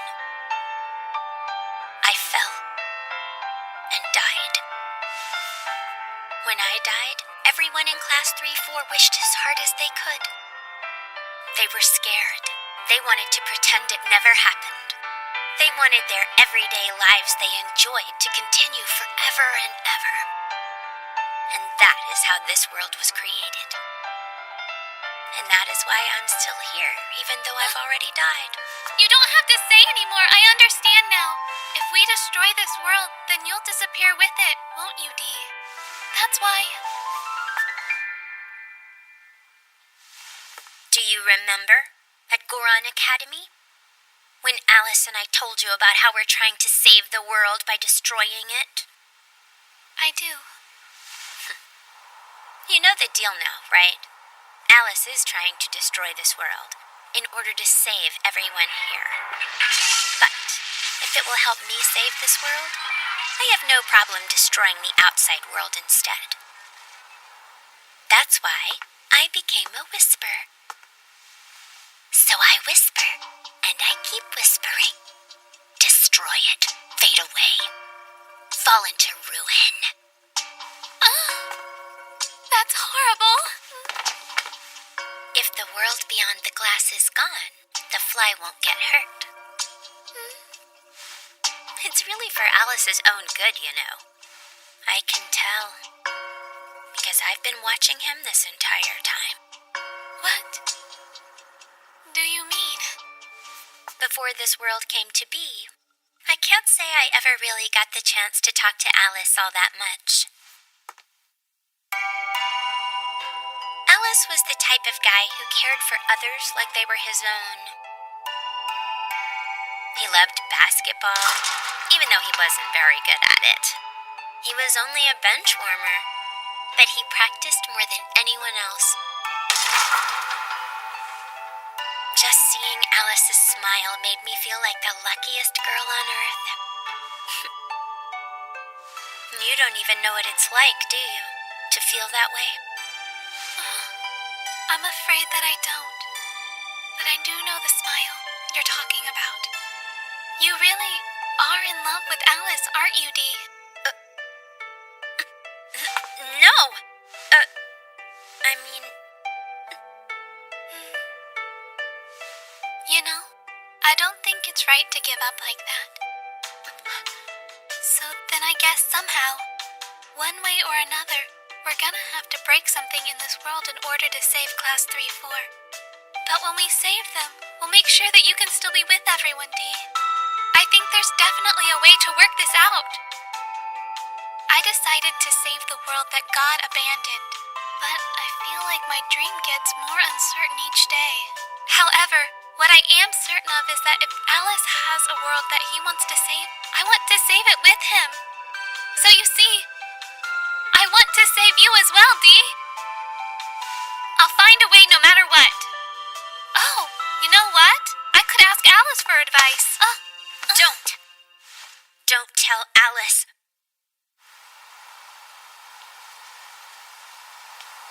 Alice doesn't know. He doesn't know that I'm dead. Or that I'm the reason behind the loop.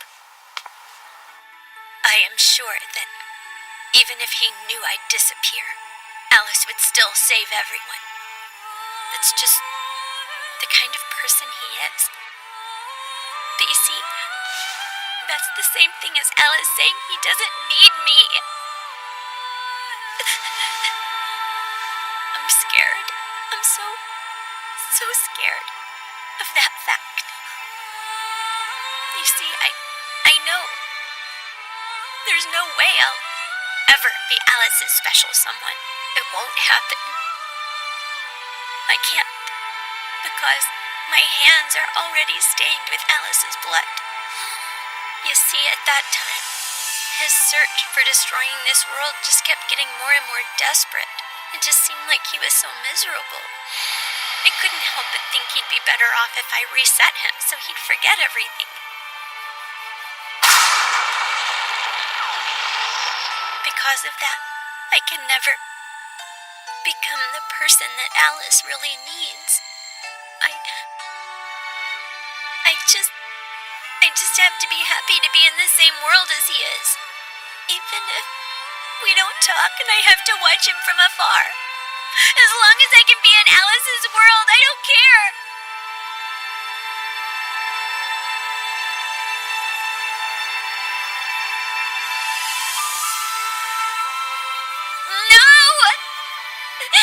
No, I couldn't bear it if Alice said he doesn't need me. Please say you're on my side. Instead of Alice, help me save my world.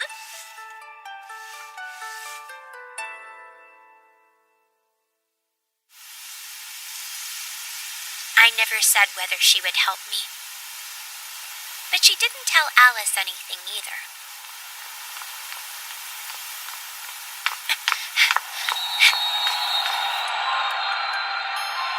The day Alice gained his ability, the buzzer beater, he lost his ability to ever be normal again.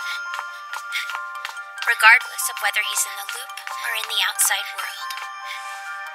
Basketball is fun because you can aim and still miss. It's pointless for someone who can hit exactly where he aims to continue playing. In exchange for my wish being granted, looks like I ended up losing what mattered to me the most. I'm the only one capable of accepting Alice the way he is now. The way he is now, Alice still needs me. At least, that's what I thought. Oh!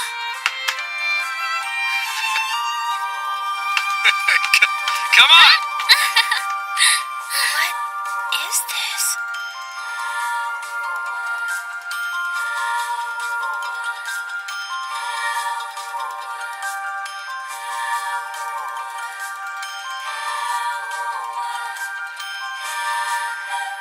What is this? Say, Alice, what if, hypothetically, what if the only way to free Class 3-4 was to sacrifice someone?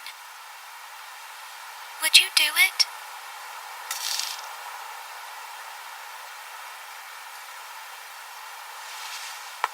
In a heartbeat.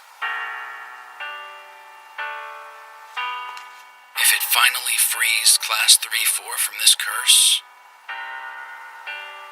I'd do whatever it takes.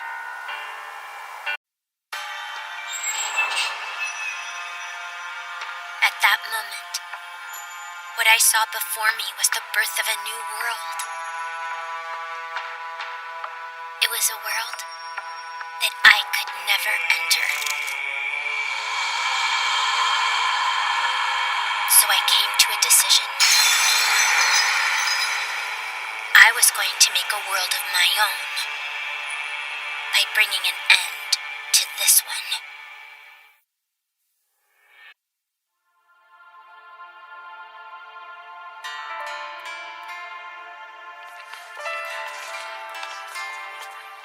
Good morning,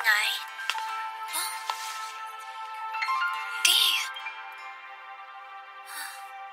I've made up my mind. I'm going to tell Alice everything. I'm going to tell him the true reason for the loop, and also the fact that I am dead. I've been thinking a lot since our chat, and I decided it's time. Thanks a lot, for keeping things quiet so long. But wait, what about you, Dee?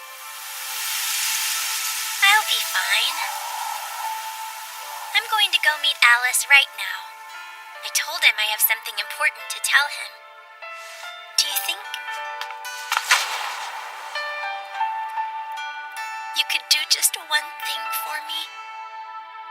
Sure. I want you to be there too. Well, all right. When I tell Alice the truth, I want you there by my side. Okay.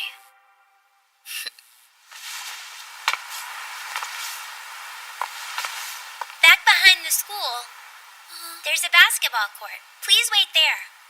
I'll be there in just a minute.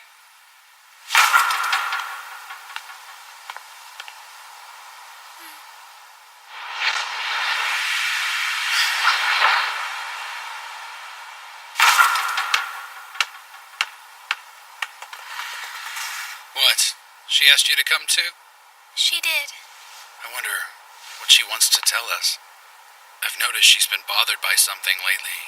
I told her to stop holding out on me, but she can be tight-lipped when she wants. She wants to tell you properly. Do you know something? What is it? Does it have to do with the loop?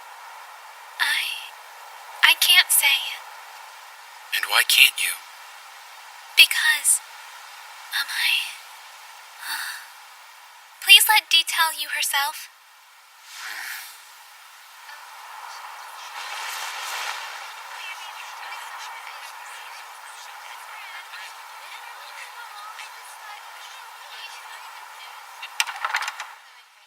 Good morning, everyone. Oh, hey, Dee. You sure are late. Huh?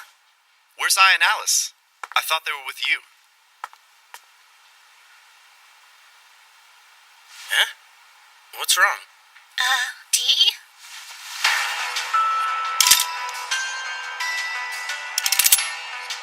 Mannheim? Hold still, please.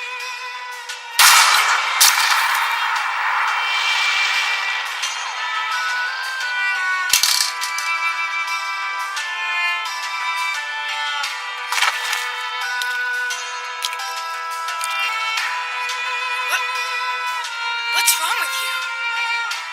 Watch carefully. Are you crazy?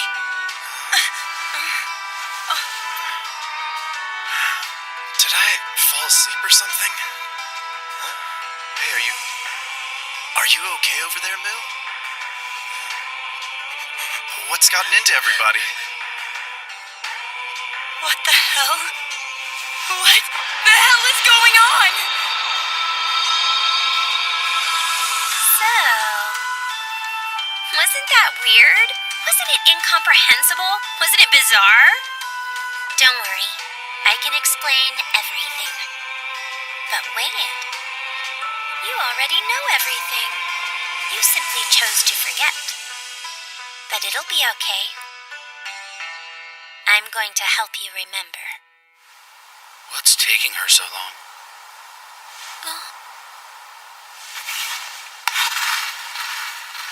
Thanks for yesterday. For listening to what I had to say. You really are unique. I've never met anyone like you before. Jeez, I don't know what it is about you, but you get me to talking. Man, I really am pathetic. Why do I always get like this when I'm with you? Why is it only with you? Oh, would you please not say things like that? If you have something on your mind, you should share it with everyone. I'm certain they would listen. You really are strange. Well, guys, is it starting to come back to you? Not the best memory, is it? Rather tragic, yes? It was that day. No, I remember that day.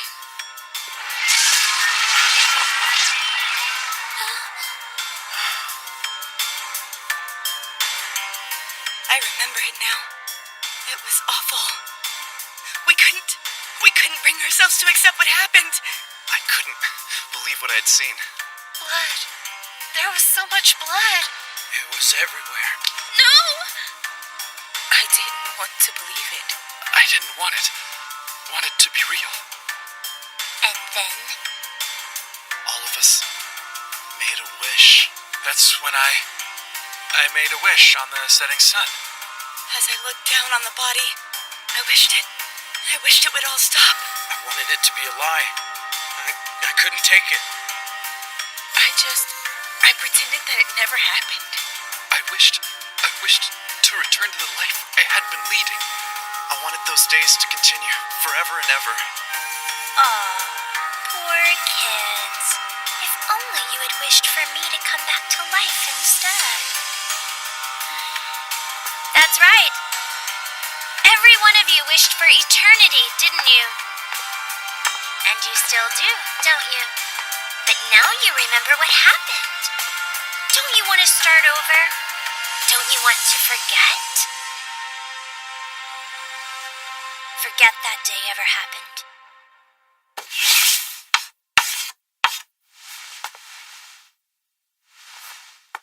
Come on, let's start over. From the beginning.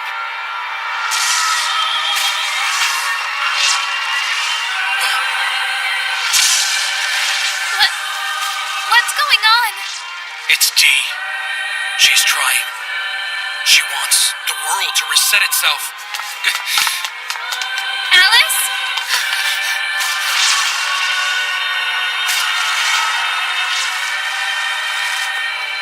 She must have forced everyone in Class 3-4 to remember. The space can't handle the contradictions.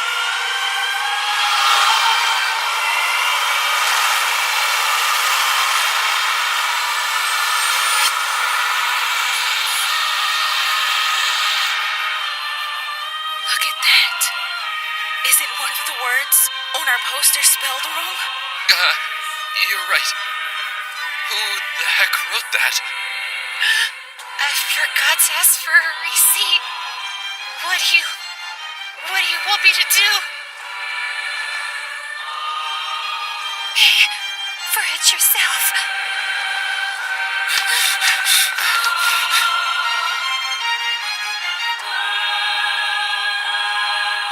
I'm going to reset both this world and myself.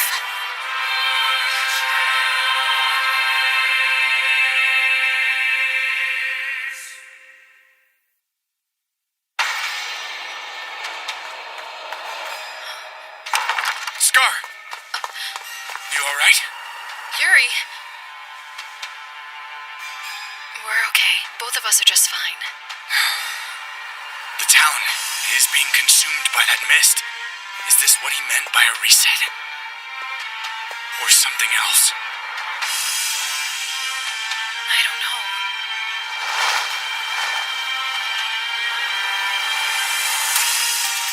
This will be a first.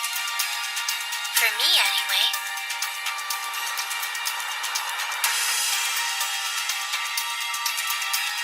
My past 14 years are going to vanish.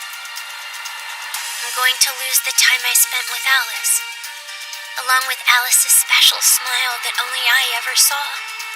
But I'm going to start over. I'm going to fall just like I did back then. I'll die, Just like I did then, I'll be violently smashed into the ground. Just like then, I'll break so horribly that I can't revive as a member of the deceased.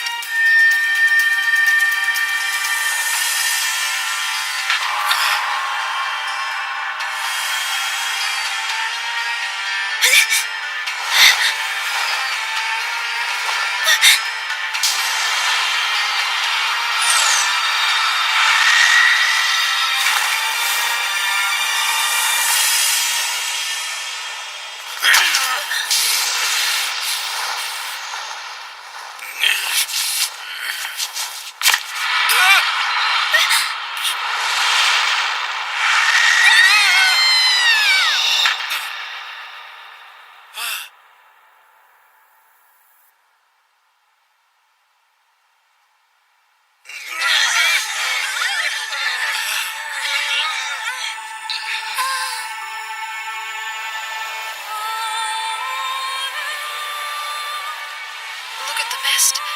I think it's receding.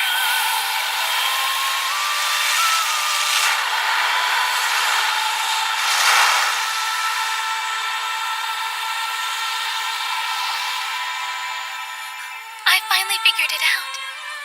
It wasn't Dee who died. It was you. Wasn't it, Alice? Yeah, that's right. Back then, I tried to save Dee, but wound up falling instead. I fell and died. I'm sorry. It took me all this time to realize. The thought never even occurred to me. I had no idea you were under the misconception that you were the one who died. I'm really sorry. It must have been hard. You didn't want to disappear. That's why you've been... You're wrong. That's not why I did it.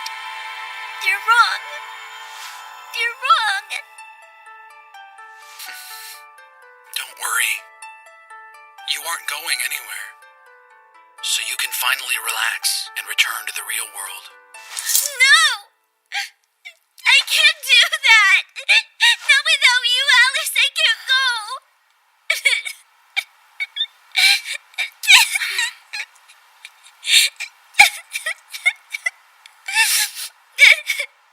Reset! Huh?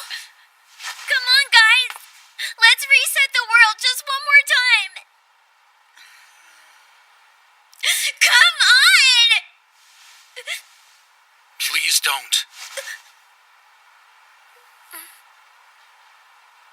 Everything that's happened would be erased if you did that. I'd lose my memories of how I went to the outside world with you, how we traveled around, how we bickered, how we laughed. Everything. It would be gone forever. The past year I've spent with you guys, leading up to today, would also vanish. And I don't want that.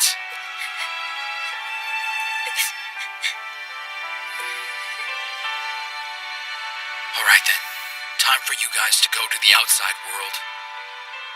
Go outside and turn 17, turn 18 and 19, and become adults as you celebrate your birthdays every year. You deserve it. But even after you've grown up, remember, please don't forget. Please think of me, even if it's not very often. If you do that, I can stay with you forever. I'll always be with you.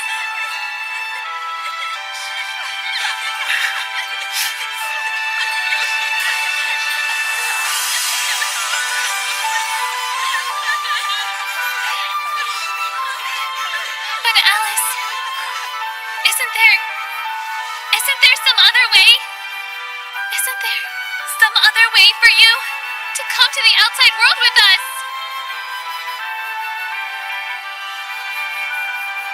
Alice? It's no use, After all, this is just how Alice is. He's the type of guy who cares for others as though they were his own family. You see, even though he knows he'll disappear, he'll still choose saving everyone else over himself. Thank you for everything, Dee. I'm glad that the one who made it outside with me back then, and the one who I spent all those years traveling with was you. I'm glad it was you.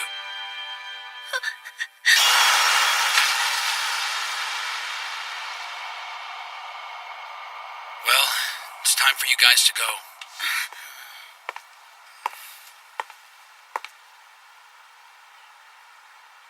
That will take you to the real world.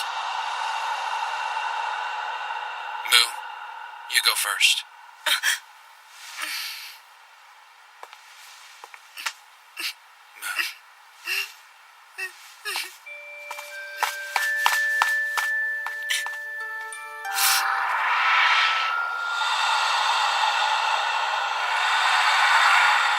Mannheim? I won't forget about you. I swear.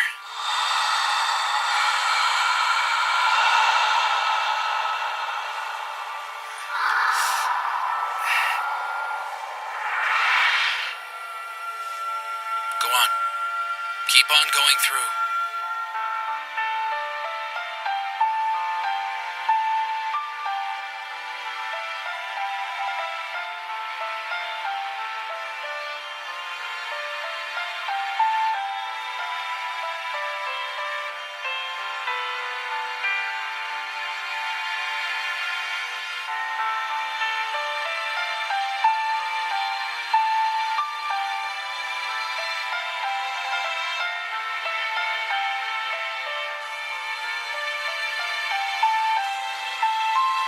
May I ask you for one favor?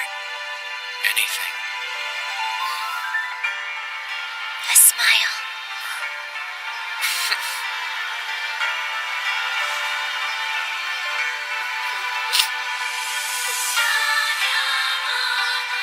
Goodbye. Bye.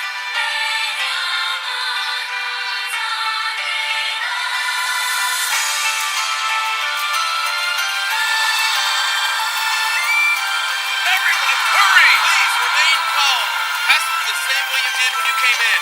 This way. Hold it. Is the town being reset? No. The town itself is disintegrating. Something must have happened. Hey! Over here, hurry! We need to get Celica somewhere safe. I'm sure Ai is gonna be okay. Right. Well, you should be going too. Remember at Goran Academy, how I told you about observers? You're the last. You're the last observer in this world. Once you leave, it all ends. This world will cease to be. Alice, you're a cruel person, you know. You brought me to this world so that I'd help you disappear, didn't you? I'm sorry, That's cruel. That's not fair.